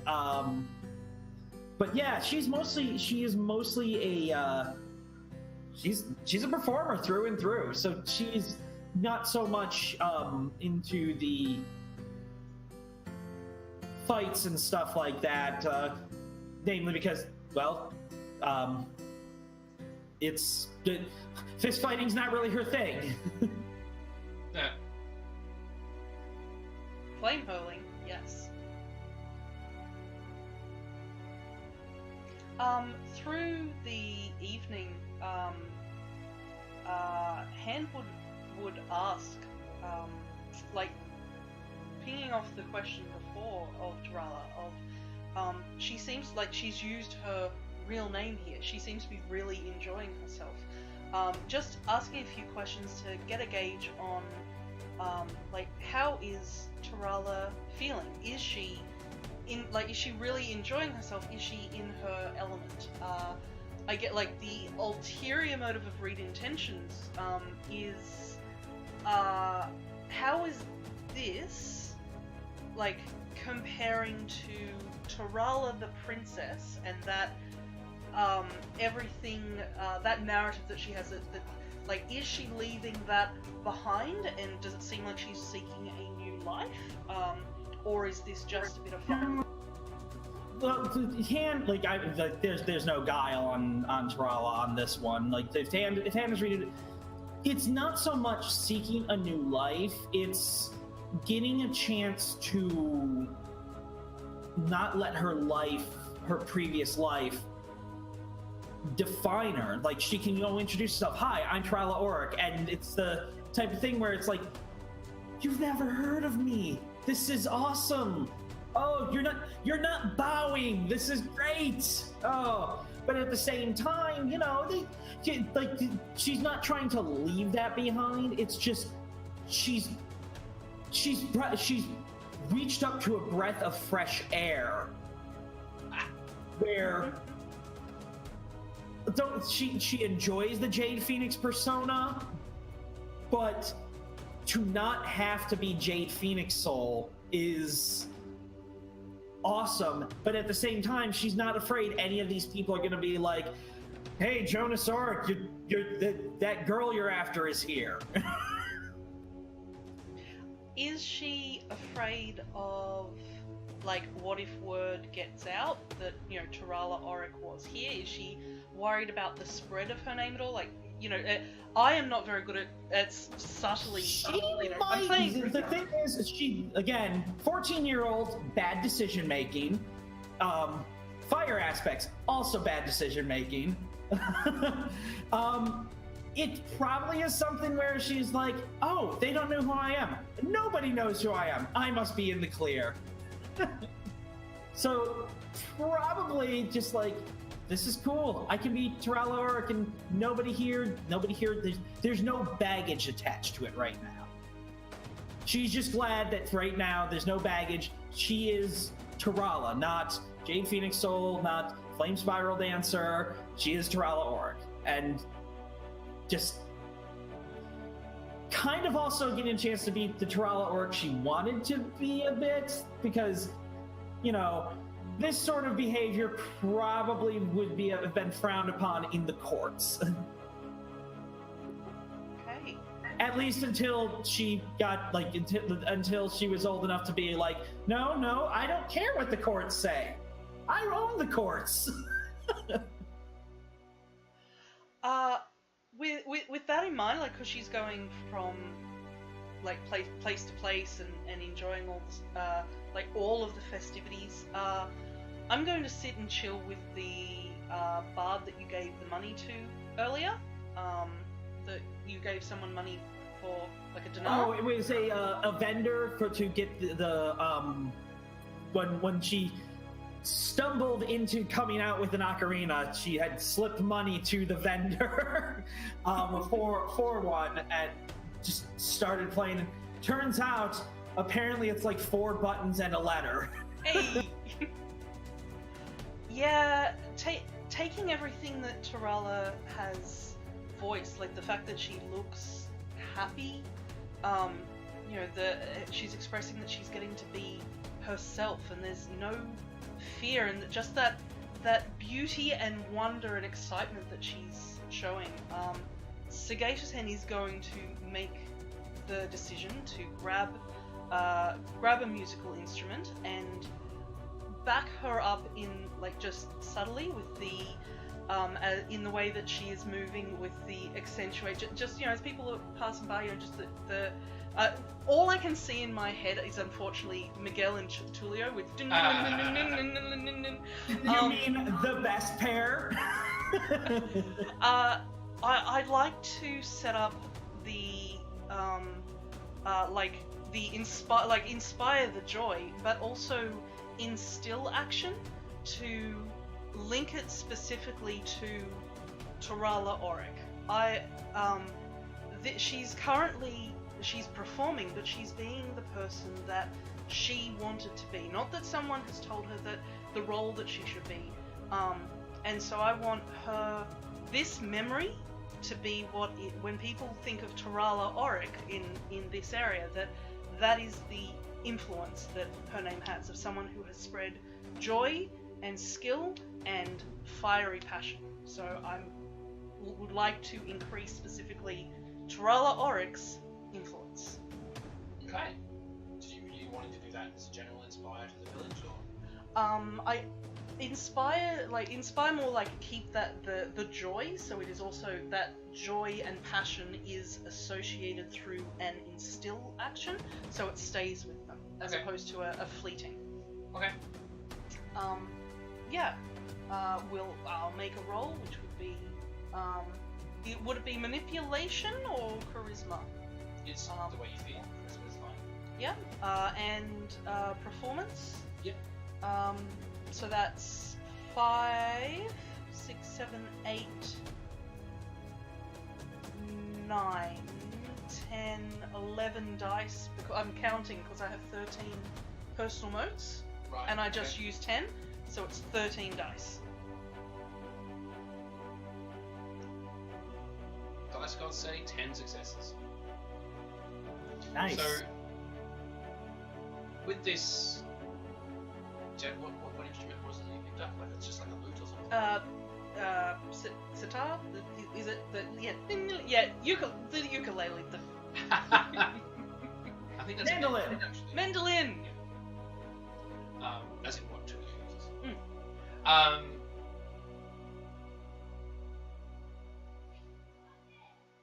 So the festivities have their own sort of their own beat and timbre that's sort of like going on.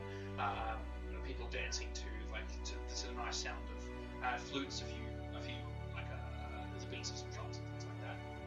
But sort of just softly sort of laid in over the top of everything is this nice gentle strumming against the mandolin that recalls the echoes of that dance from this morning. That same kind of subtle energy, that instinctual urge to dance, sort of pervades this whole area, and you can feel people,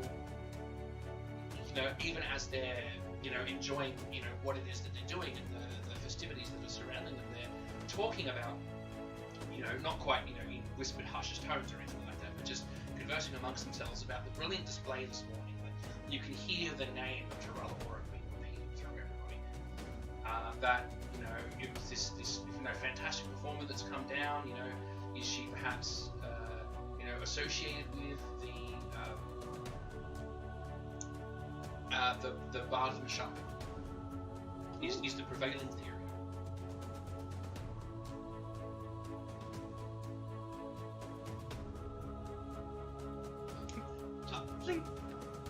Arthur Shasta, how does your evening progress?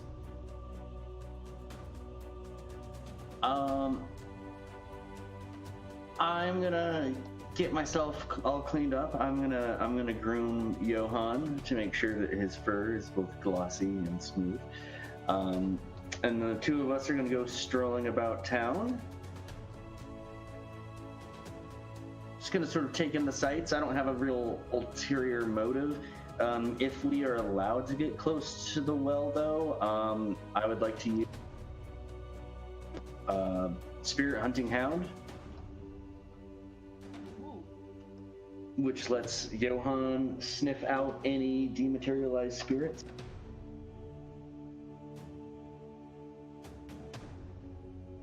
Such a handy. Is that all he can detect? Dematerialized spirits? Sorry, it's any immaterial being. Okay. So there's definitely something about the well. It's not like there's something lurking in or around it, just waiting to sort of leap out and grab people or anything like that. But Johan can definitely scent something of the spiritual, the divine about the well. He's never encountered something like it before. He can't really articulate it to you particularly well. Just that there's something there, something that's bothering him. And while he's sort of sniffing around, doing his best to clandestinely investigate everything, looking up around, you can hear the wind passing by him. A nice gust of wind comes by, probably because Aaron's out, doing some sort of display of wonderful might or dexterity or something like that. And this is just an artifact of the gusts that he calls up to aid himself, just passing by. And there's this odd, this low tone whistle just past you, like the resonance of the bell above. And looking up, even amongst with the sort of lights and the torches and things that have been set up around the well itself, you can see up into the bell and notice that there's no clapper hanging in it. It's just this giant empty bell.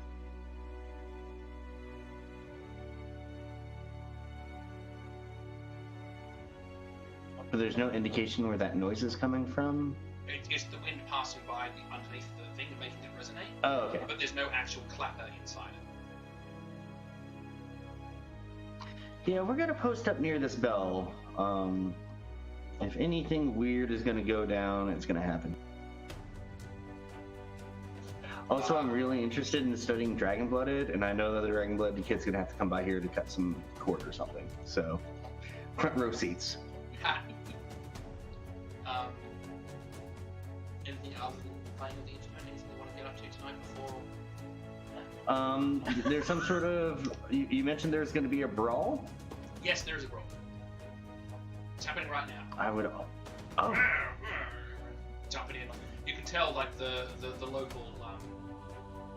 He's like one of the stable hands or something like that. He's not winning because he's necessarily the best fighter. It's just he's so used to sort of working so hard that he's sort of built up a lot of sort of musculature around his particular role that he plays in the village, and everyone's sort of just betting on him as the favorite to win. It's the difference between that trained strong and then there's farm boy strong, where it's just like your casual strong. I lift hay bales for breakfast. I'm gonna try and scout out Hand and ask him if he wants to make some money. Just the immediate. How? Bet on me in the fight.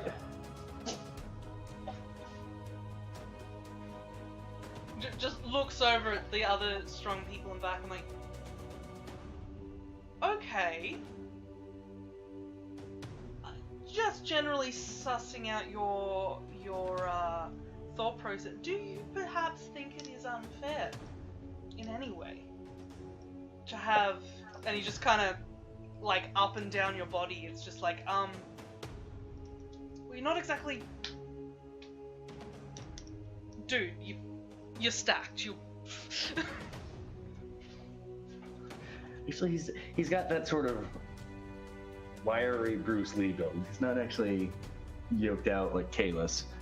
And he's like, it's been a while since I've had a good fair scrap, you know, fighting things that weren't meat monsters or hordes of zombies or tree things. okay. I'm sorry, fair scrap? Essence user? Yeah, it's just like, oh, okay. Just the other, like, clock back. If you're sure, yeah. Alright. Wanders, like, grabs a couple of coins out. We're not gonna go all out. I don't think, like, it's not that I think he's going to lose. I think he's going to win so hands down that it might be odd. So I was like, oh, just a few. So the level of any winning, like larcenous action, it's not obvious cheating if it is in any way cheating. If it's considered cheating, because it is just an extension of his skill, he just happens to be incredibly skilled. So, yeah. Let's go. I put down 3 coins. Okay, sorry, one moment. Yeah. How much longer do we have? Maybe 20 minutes, I think. An hour, at least. An hour? Sorry? It's only 11 o'clock here. Oh, wow. Oh, really? Score! Yeah. Did we start earlier than normal? Technically, we actually started later than normal. Because remember, normal start time is 8 in my time. We started about 8:30. Okay, alright. I think daylight saving still messing with me. I was planning for like 8-hour sessions. Is it supposed to be 4? 4, yeah. Right, okay. It's 8 till midnight. Sorry, Faye's just popping up. The kids have heard the oven go ding, so she's just out serving lunch and everything. She'll be back in a moment. In the meantime, though, so this coming up to this sort of brawling ring, you can see like there's pretty much everyone here is a farmer or labourer of some kind. So most of them pretty, you know, they're pretty well built sort of thing. But you can tell like the one farmhand that's sort of leading over everyone. He's not just well built. He's also, you know, strikingly handsome. He's got this nice sort of shortcut, this blonde hair, these bright blue eyes, just a very friendly smile. He's very careful with everyone as they, you know, they come, you know, just barreling into him. You know, he'll accept the bull rush and then sort of just, you know, just pick them up and cast them aside, sort of thing. No one ever really gets injured when they take him on, but he's just so much stronger than everyone else, mostly just because of, I suppose, good genetics, I suppose, and I mean, he's the role in the village. It's coming to a point where everyone else is starting to get tired out. This event has turned from like an actual competitive brawl to just like, can somebody, even like a couple people, just bring this guy down, like just get his face in the mud just once, sort of thing. People aren't sort of aren't, you know, upset or anything like that. They don't want him to have such a clean win, and so far he's just perfected the brawl himself.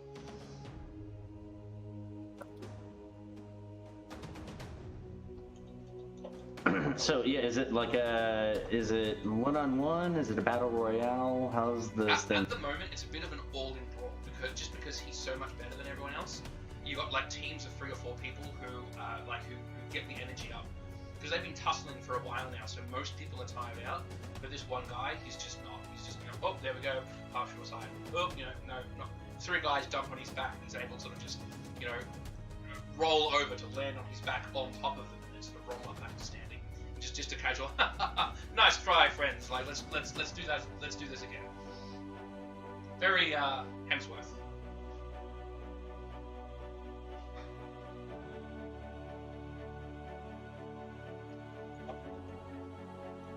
So yeah, can you just like walk in to join? Yeah. What's If you step over that rope and like make as if you're going to brawl, he'll sort of point you out and say, "Ah, we have a new challenger. Please step forward."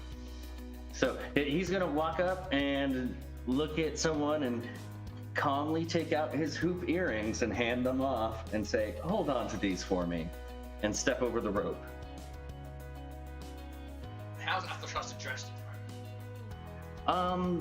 Pretty much, it's pretty simple traveling robes. It's not in his usual finery. This guy is just wearing, he's barefoot with breeches and no shirt, sort of get up at the moment.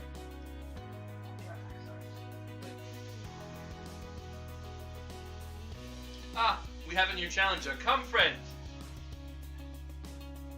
You can tell he sizes you up and down. You can see that looks like he's small, a bit worried, but I can see a bit of tone in there. Yeah, what's going on? Let's give this a go. Yeah, so Arthur Shasta would sort of walk up, and instead of, I'm sure this guy is used to everyone just sort of bull rushing him and charging and throwing haymakers. He's gonna like slide his leg like down and forward with his arm like parallel to it, like shoving both between his legs and like pivoting up and like using the momentum to try and like basically throw him from his groin like onto his ass.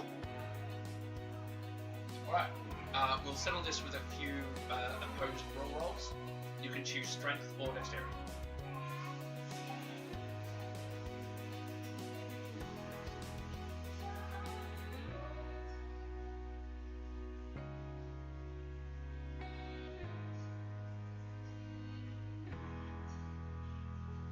I'm going to spend 3 notes. It will be 13 dice, and I'm going to spend a point of willpower. 15 dice of willpower. Oh, jeez. Taking no prisoners. 13 dice. 13. Sorry? It's going to be 13 dice. Oh, 13. Not Sorry. Well, was that counting a stunt? That's also good. 4 successes.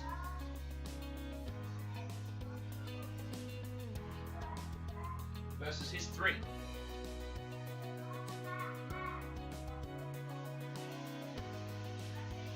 So, can you guys hear the bath action happening here in the background? I mean, I hear something, but I can't tell you what it is. It's quite distracting.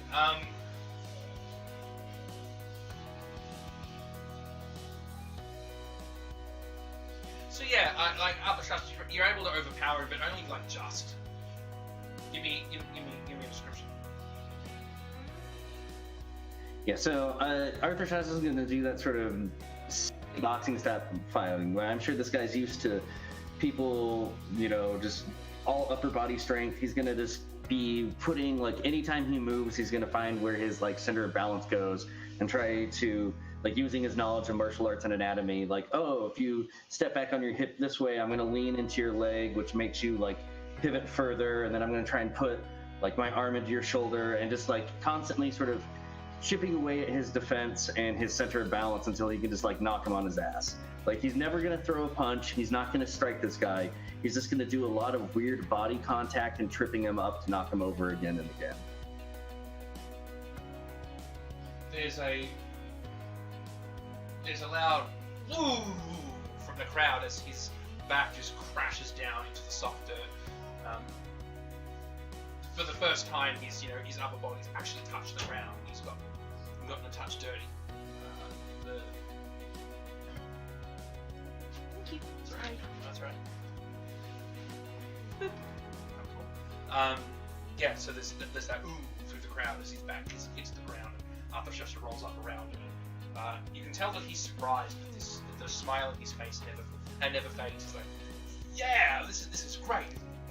Pulls himself back up to standing. You can tell he's not exhausted yet, but you have gotten the first good upper hand. It's like, oh, yeah, and then just rushes forward at you.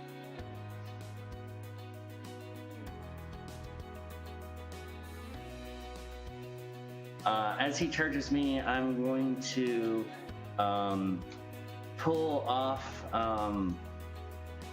like the sash that he uses as a belt and enhance it with elegant weapon repartee to use it as a grappling weapon. And I'm just gonna sidestep and like hook it around his ankle and just yank back as he runs past, making him fall on his face. Alright, well he's rolled 4 successes. What's your dice pool? I'm sorry, 3 successes, not 4. 3.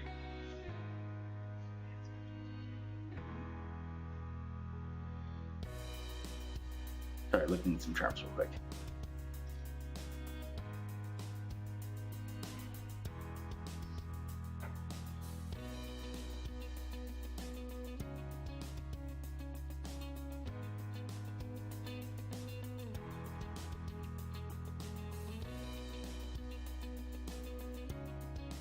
Sorry, what was your Mine's gonna be 12 dice this time.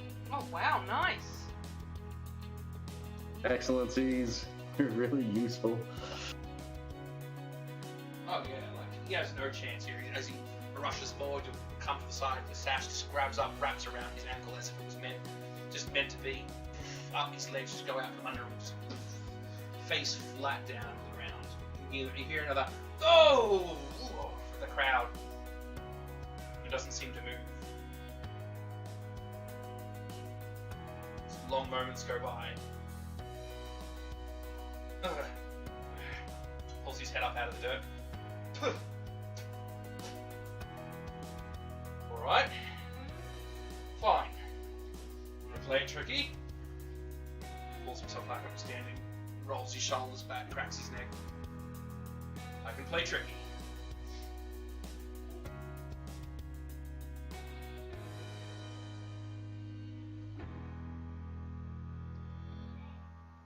How does he play tricky? Thriss. Arthurus. Arthur Shasta. Arthur Shasta. Dun dun dun dun dun dun dun. Arthur Shasta. Dun dun dun dun dun dun. The dun dun dun is everyone trying to say his last name, as it's like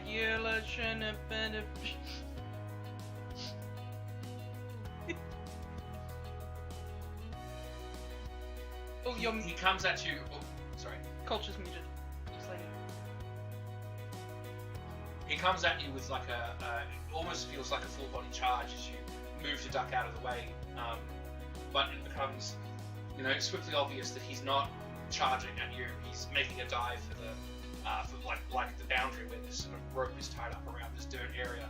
He just grabs a hold of this giant bale of hay, and just reaches it with both arms, and just tosses it like a giant weapon towards you.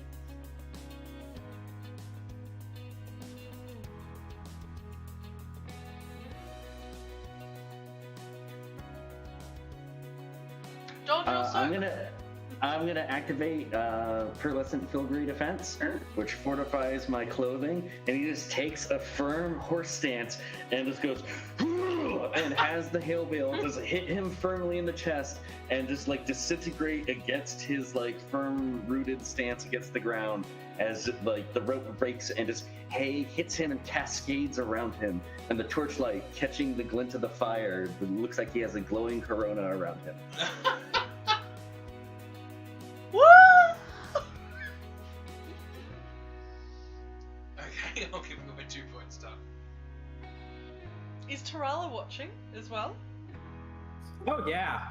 I mean, at this point, I wasn't kidding with Arthur Shasta. Dun, dun, dun, dun, dun, dun, dun. Yay! All right, I'll spend a point of willpower on the stunt on this. So with the stunt and excellency again, that means I will have, it'll be 12 dice and 2 successes.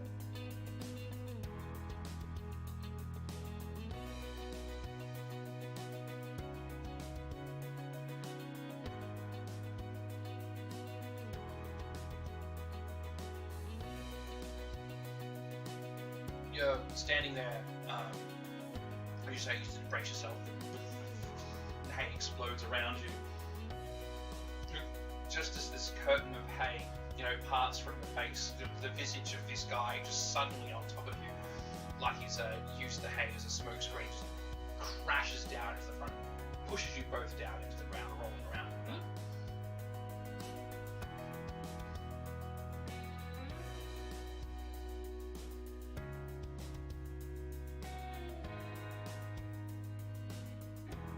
Uh-oh. I see that gif coming on with Hand doing the Miguel thing.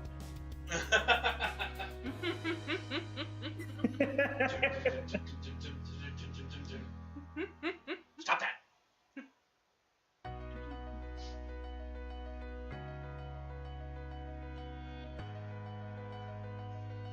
While this brawl's going on, and Sagacious Hand is occupied trying to provide musical accompaniment to what's going on, he feels a soft hand on his shoulder. Turning and sees. What is wrong with me? Is she a sidereal that's popping out of your mind? I keep going to say Lauren. That's not right, is it? Valerie? Valerie. Thank you. Oh my god, what is wrong with me? You turn and see Valerie there. She's, she hasn't, quite, all that thing, pretty woman. You know what I mean? Yeah. But she's actually, brushed her hair and tied it up. So that sort of natural, pristine form of her features and cleanliness of the dress that she's wearing really accentuates her features.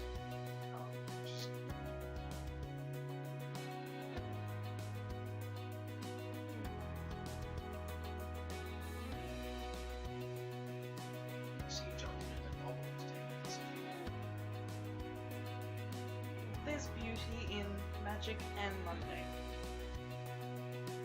Besides, I've got 3 coin writing on this. Do you want to earn more for the library? No one's ever Is that one of your friends? That is Arthur Shasta. Have you heard of the does a short version of the Yasia? Is that correct? Yenin. Yep, the Yenin. And the that he has been trained since conception to be the best at everything trademark. Which would mean this would be hilarious if he actually manages to get his ass beat. But chances are he is quite good at everything. Well, I've stayed watch, but he looks up and just seems to check out the position of celestial bodies that just 2 days ago had been close to full is now almost new. Shifted quickly in this part, making the night quite dark around anywhere where there are some torches and things hung up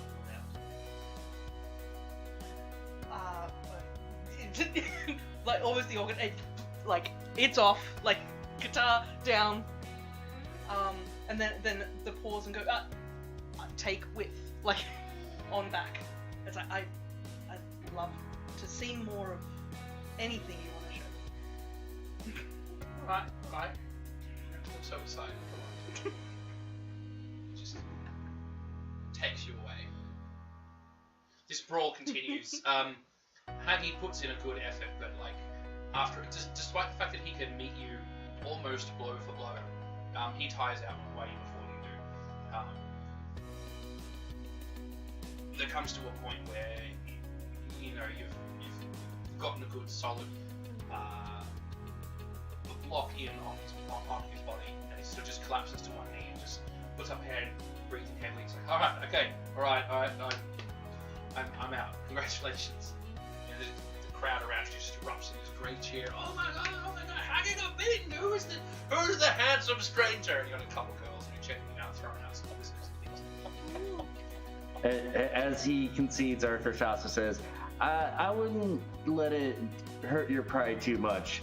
It's like, this is the person I usually have to wrangle, and he gestures off towards Gregor. It's a fine beast you got there. He can be a bit of a handful. But you know, if you'd been here at the beginning of the night, I think I would have fared a bit better.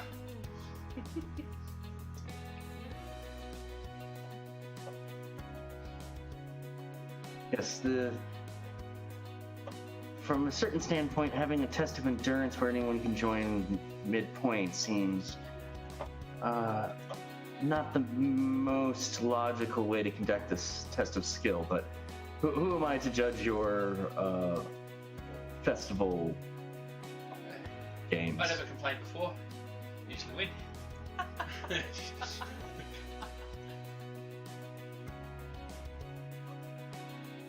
Yes, at least you fight with your head. Everyone I saw just charged in like an angry bull. Yeah, used to wrangle in them's the bucks, the big ones. Oh, you gotta watch those antlers, dude. Got a lot of power behind those legs and ears. I imagine, do they get ornery being kept away from their young? Oh, yeah, you know, like wander around in the woods outside town. We bring him in. Yeah, you know, basically he explains that his job is to, when it's harvest time, he's the guy who goes out and wrangles them in and brings them in. Otherwise, they're sort of just left to roam in the forests outside. They're not really penned in. Only the youngest are penned in. Once they get old enough, because they get reared to accept the human hand, and once they get old enough, they're let out into the forest.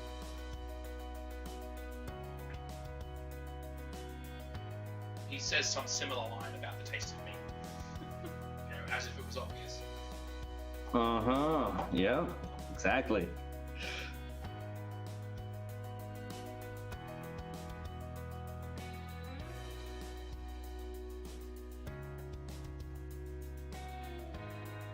But yeah, I'll buy him a drink. Just to be a good sport. With your winnings, woo! Winnings. You know, you won a good little pouch of coin, good for another couple of nights stay, that sort of thing. But before you're able to sort of bask in your victory a bit too much, the villagers are like, you know, cheering, and they start putting this cloak around your shoulders, you know, raising your hands up, you know, celebrating you as a hero. And you feel yourself starting to get led to the fringes of town. Where are we going? Haggie's there with you. Like, you won the brawl. It's, you need to go get dinner.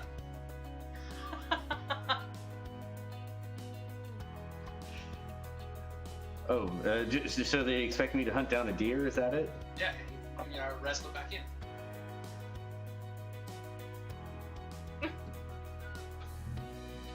Brought this on myself. I mean, if you Cool. don't want to, you can concede your victory. You have survival five. Well, yeah, I was gonna say, Get into strong fight. cue the gift of that anime of the like old man and the sash like suplexing the deer. Do you have friendship with animals approach or anything like that? Uh-huh. I mean, that's really cruel, but just, He necessarily has to have his society, so. yeah. It's like, hey little buddy, come here. We thank you for your service. Oh! No! Too soon! Don't let me get over that. Yeah, so the group gets roughly divided into two. You're expected to Sorry. go out into the woods alone. No one's going to go help you. You mean me and Johan are going in the woods?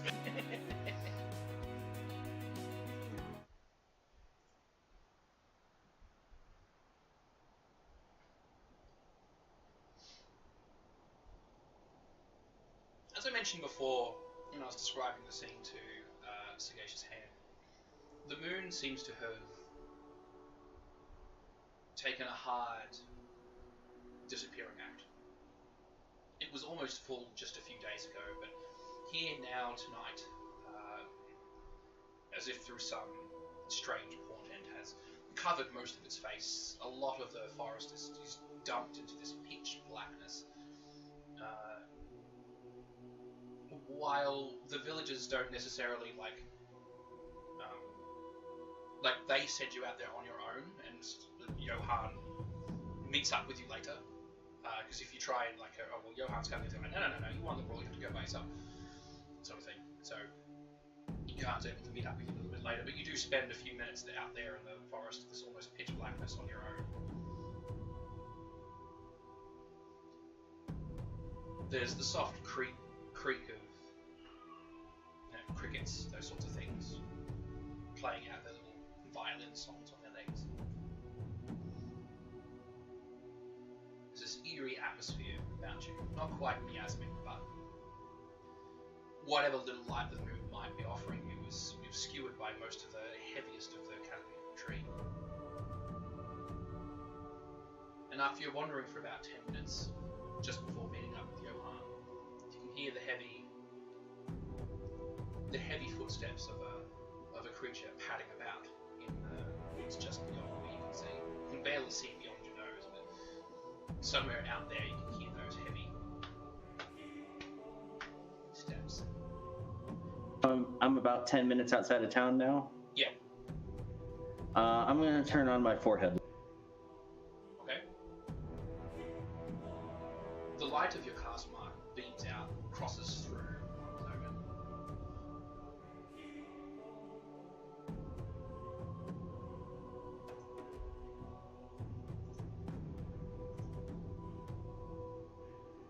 The light of your cast mark beams out through the forest, immediately striking everything into sharp contrast. The shadows here are absolutely like that darkest of inky black cast about. The trees here are only a few feet apart, like each trunk only a few feet apart from themselves. You can feel the age of this place. Their roots probably dig quite deep down into the ground. There's nothing here but a fine carpet of like old aged leaves, slowly composting as a carriage. There's very little in the way of sort of brush and bush hanging about underneath the trees.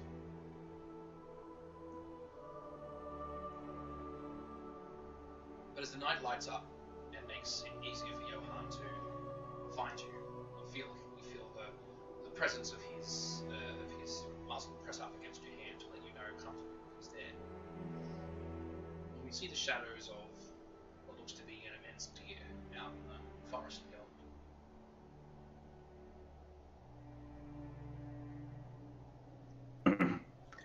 How large is this within normal deer range, or is this like the Goliath of deers? It looks roughly twice the size you'd expect a deer to be. This great big stag, its antlers are sort of a crisscross of almost like a tangle of briar thorns almost. Listening out, you hear what sounds like, just a few more padded feet. But you can only see the one shape just somewhere off in the distance, just past where the light is reaching. I'm gonna speak. I'm not gonna yell, but I'll speak firmly in own realm and say, I have been sent to do battle with you to test my strength against yours. Do you consent, or am I going to have to chase you down? There's a shifting in the darkness as the shape moves further toward you. And you realize that those twisted antlers belong to about 4 different sets. As the heft of this creature steps toward you, this almost monstrous form of this creature stepping out of the shadow into the light surrounding you. It snorts like you would expect a large stag to. Doesn't seem to comprehend the words you've spoken.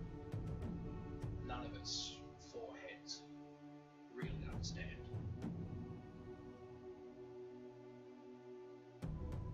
of its 8 legs, only 5 actually reach the ground. Some are hang off its hide in odd angles. The size and heft of this thing seems to be several deer long.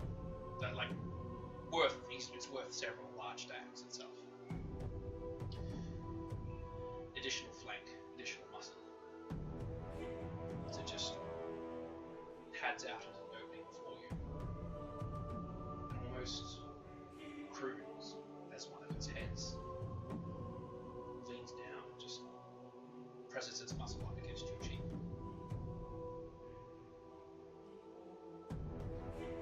This is it like the secret to their success. Their deer aren't necessarily more populous than you'd expect, but they have a great deal more meat to harvest. Sorry, that word cut off. Unique what? More meat. More meat to harvest. Oh, gotcha. Sagacious hand.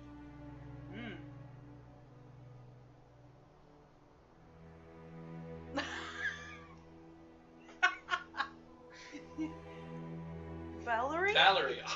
I'm glad I wrote it down. Oh my goodness. I don't know what's wrong with me today. Valerie leads you out, I guess, as I said, into the darkness of the night. She asks you to, wear a blindfold when she puts one on you. Would you accept? Yes. Okay. She puts a blindfold on your head, leads you through. You can feel yourself moving out through the woods. You can hear the sounds of animals around you. You'll soon even day sort of peter off. So all you can hear now is just the soft rustle of sort of water cascading down the creek. Even under the lid of the blindfold, you feel that the night seems to have brightened up. And Valerie starts saying that some of the most wondrous things about this place. Why she set up here? It's because there's, as much as she loves reading her books to find sort of the magic of the world, she's found a place that lives and thrives with the magic of its own. She carefully sort of slips the blindfold off your eyes, and you can immediately see what she's talking about, like a swirling cosmos of stars, as if someone had taken down the coat of night from Luna herself and laid the firmament out before you. This stream runs black, this deep black, lacking any exterior light to light its surface, but dotted throughout is this wonderful, bright blue luminescence, swirling like stars.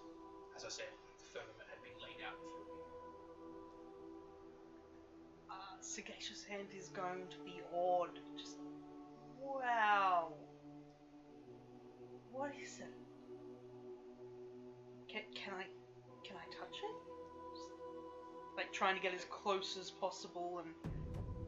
She places her hand on your shoulder. It's she reaches down and just sort of scoops a little bit of it up in her hand, and you can.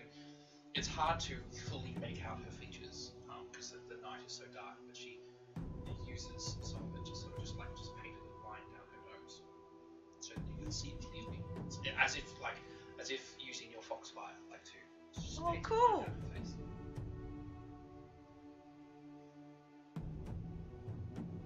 She draws a little circle on her cheek. Is there a cave? Are these glowworms? There's it's not worms, they're not creatures, it's just this wonderful glow. This is beautiful. How far does it go? Is it, it's water? Or it has the consistency of water. But it just glows, it sticks to you and glows. Wow. You notice as you look down where you sort of stepped into the sandy bank of the creek, you've left a little, where your foot has left an indentation, the glow is sort of collected, and there's lovely footprints where you've been walking. It's beautiful.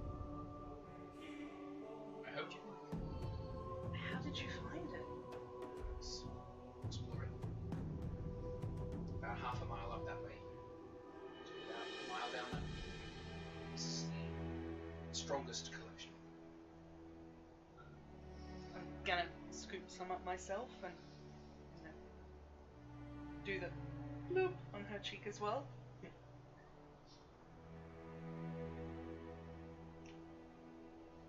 It's like the stars themselves down. Can we see the stars as well? No. It's just black. Above you is black. Like Wow. pretty much everything's black except for this glowing water stuff. Have I ever encountered this before? A lore roll or... I mean, you've encountered bioluminescent stuff before, Yeah. but nothing in this texture. There's... I asked her about the... last session or session before, I was like, oh, introduce a fact, the moths. Yes. So I ask, I talk enthusiastically about the moths, like, is this why they're... Or is it just this particular area? No, she says yes. They have their breeding ground essentially is a little further up the river. Wow. It's like they soak this stuff into them and carry it away as they fly through the night. Is it... And now comes the question, is it safe? Like, is it's not toxic in any... No. I mean, this is where we get our town for. Absolutely safe. I'm just gonna read intentions on that real quick. Absolutely true. Absolutely true. Now, it's probably weird that they don't use, their well for the town water. But other than that, no, it's absolutely true. See, I want to ask why not use the well, but the clear answer is there's a demon down there.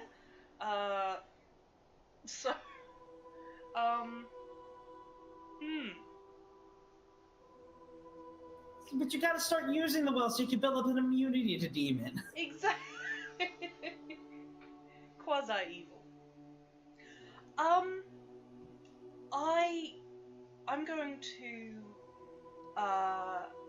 as we're, talking and looking at the thing, some of the books that we had mentioned before, bringing up the, any of the poetry in which, and I will take the firmament from the sky itself to cloth you in its wonderment, and yet still your radiance does not compare. And I'm going to try and use my sweet talkings of poetry. You're familiar with Basu? Yes. And she demanded of him not just the firmament, so he just picks up more of the stuff and takes your arm, just starts drawing a line. The great width of the Yanazi itself. She starts talking about the features of their kingdom, the features of their kingdom, stretching from one end of Yanazi to the next. The patterns and features of it. It's basically reenacting that scene from the. One sec, your wife is laughing too hard.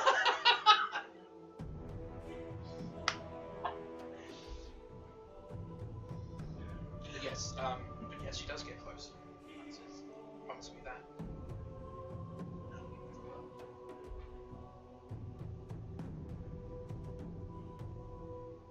That depends. Have you read the Greek? I believe they originated from... And lean in. Kiss. Oh. If the Yanazi's there, it went boom. I take flirt action. Yes.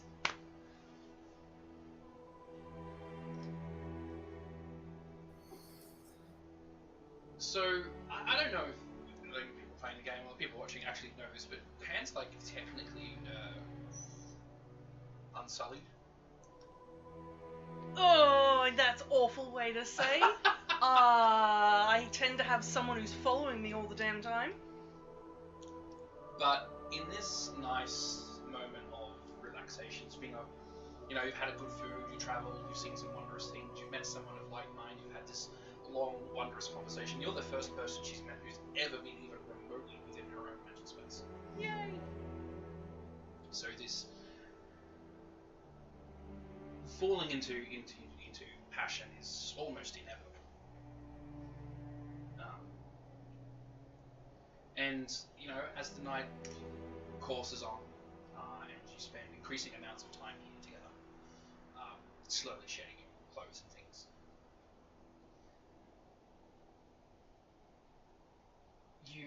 it's not so much that you feel that your madness is absent,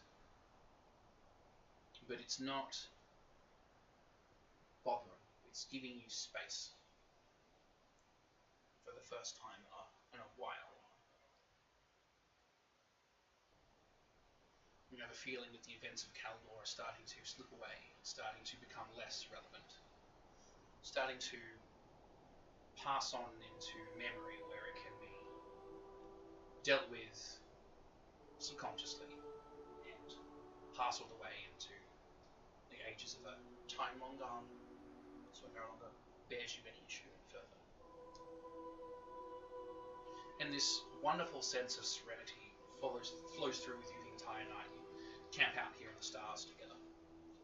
Not in the, but you know, in the stars. And so, no dreams come to you this night. It's just this wonderful pass of time. No one comes looking for you. No one's worried. You know that you have someone looking after you, so if anything terrible happens, that you're safe. So when the sun has finally risen, and it kind of sort of wincing scorch against your eyes and forces them open, you just see the sunlight filtering through the canopy of the trees above you. Luminescent curtains sort of hanging down through the creek around you. You turn to your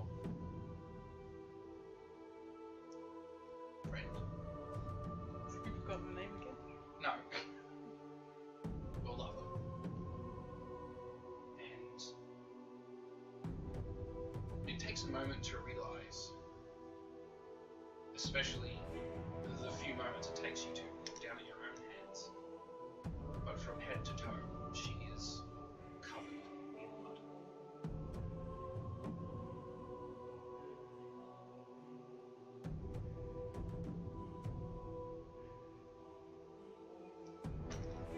Quick moment. Covered in what? Blood.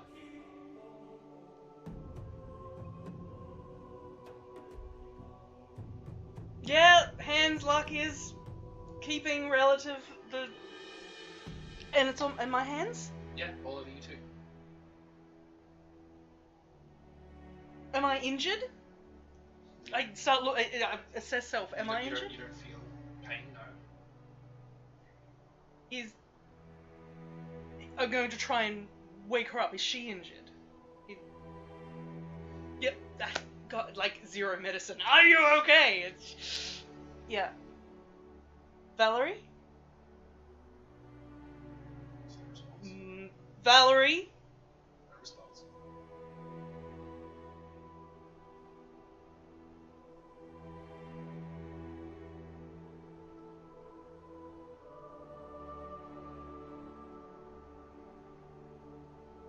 Okay, no, Shadow? No, I gotta listen for heartbeat, breath. I don't. I am going to like wake up. You need Is as this? well. Is this? Yeah, I've got Which intelligence. medicine? I've got 2 wits, I think. Let me check. Wits 3 and 0 medicine. But I'm gonna be asking for help. If Shadow is there. He said, "What? Oh no!"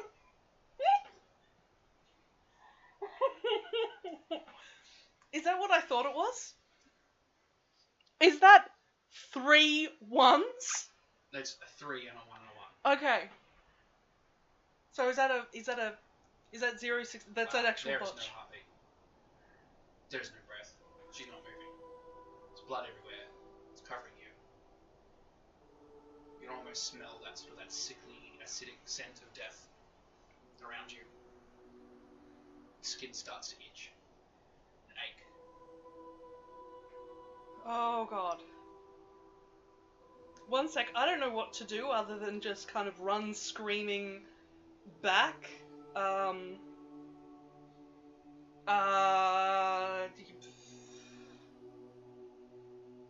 After you are absolutely certain that she is dead, and you have taken a few crawling steps away from her, her eyes just pop open and stare at you. End session. Oh no! I don't know. I think Terrell had a good night. Nothing happened to her.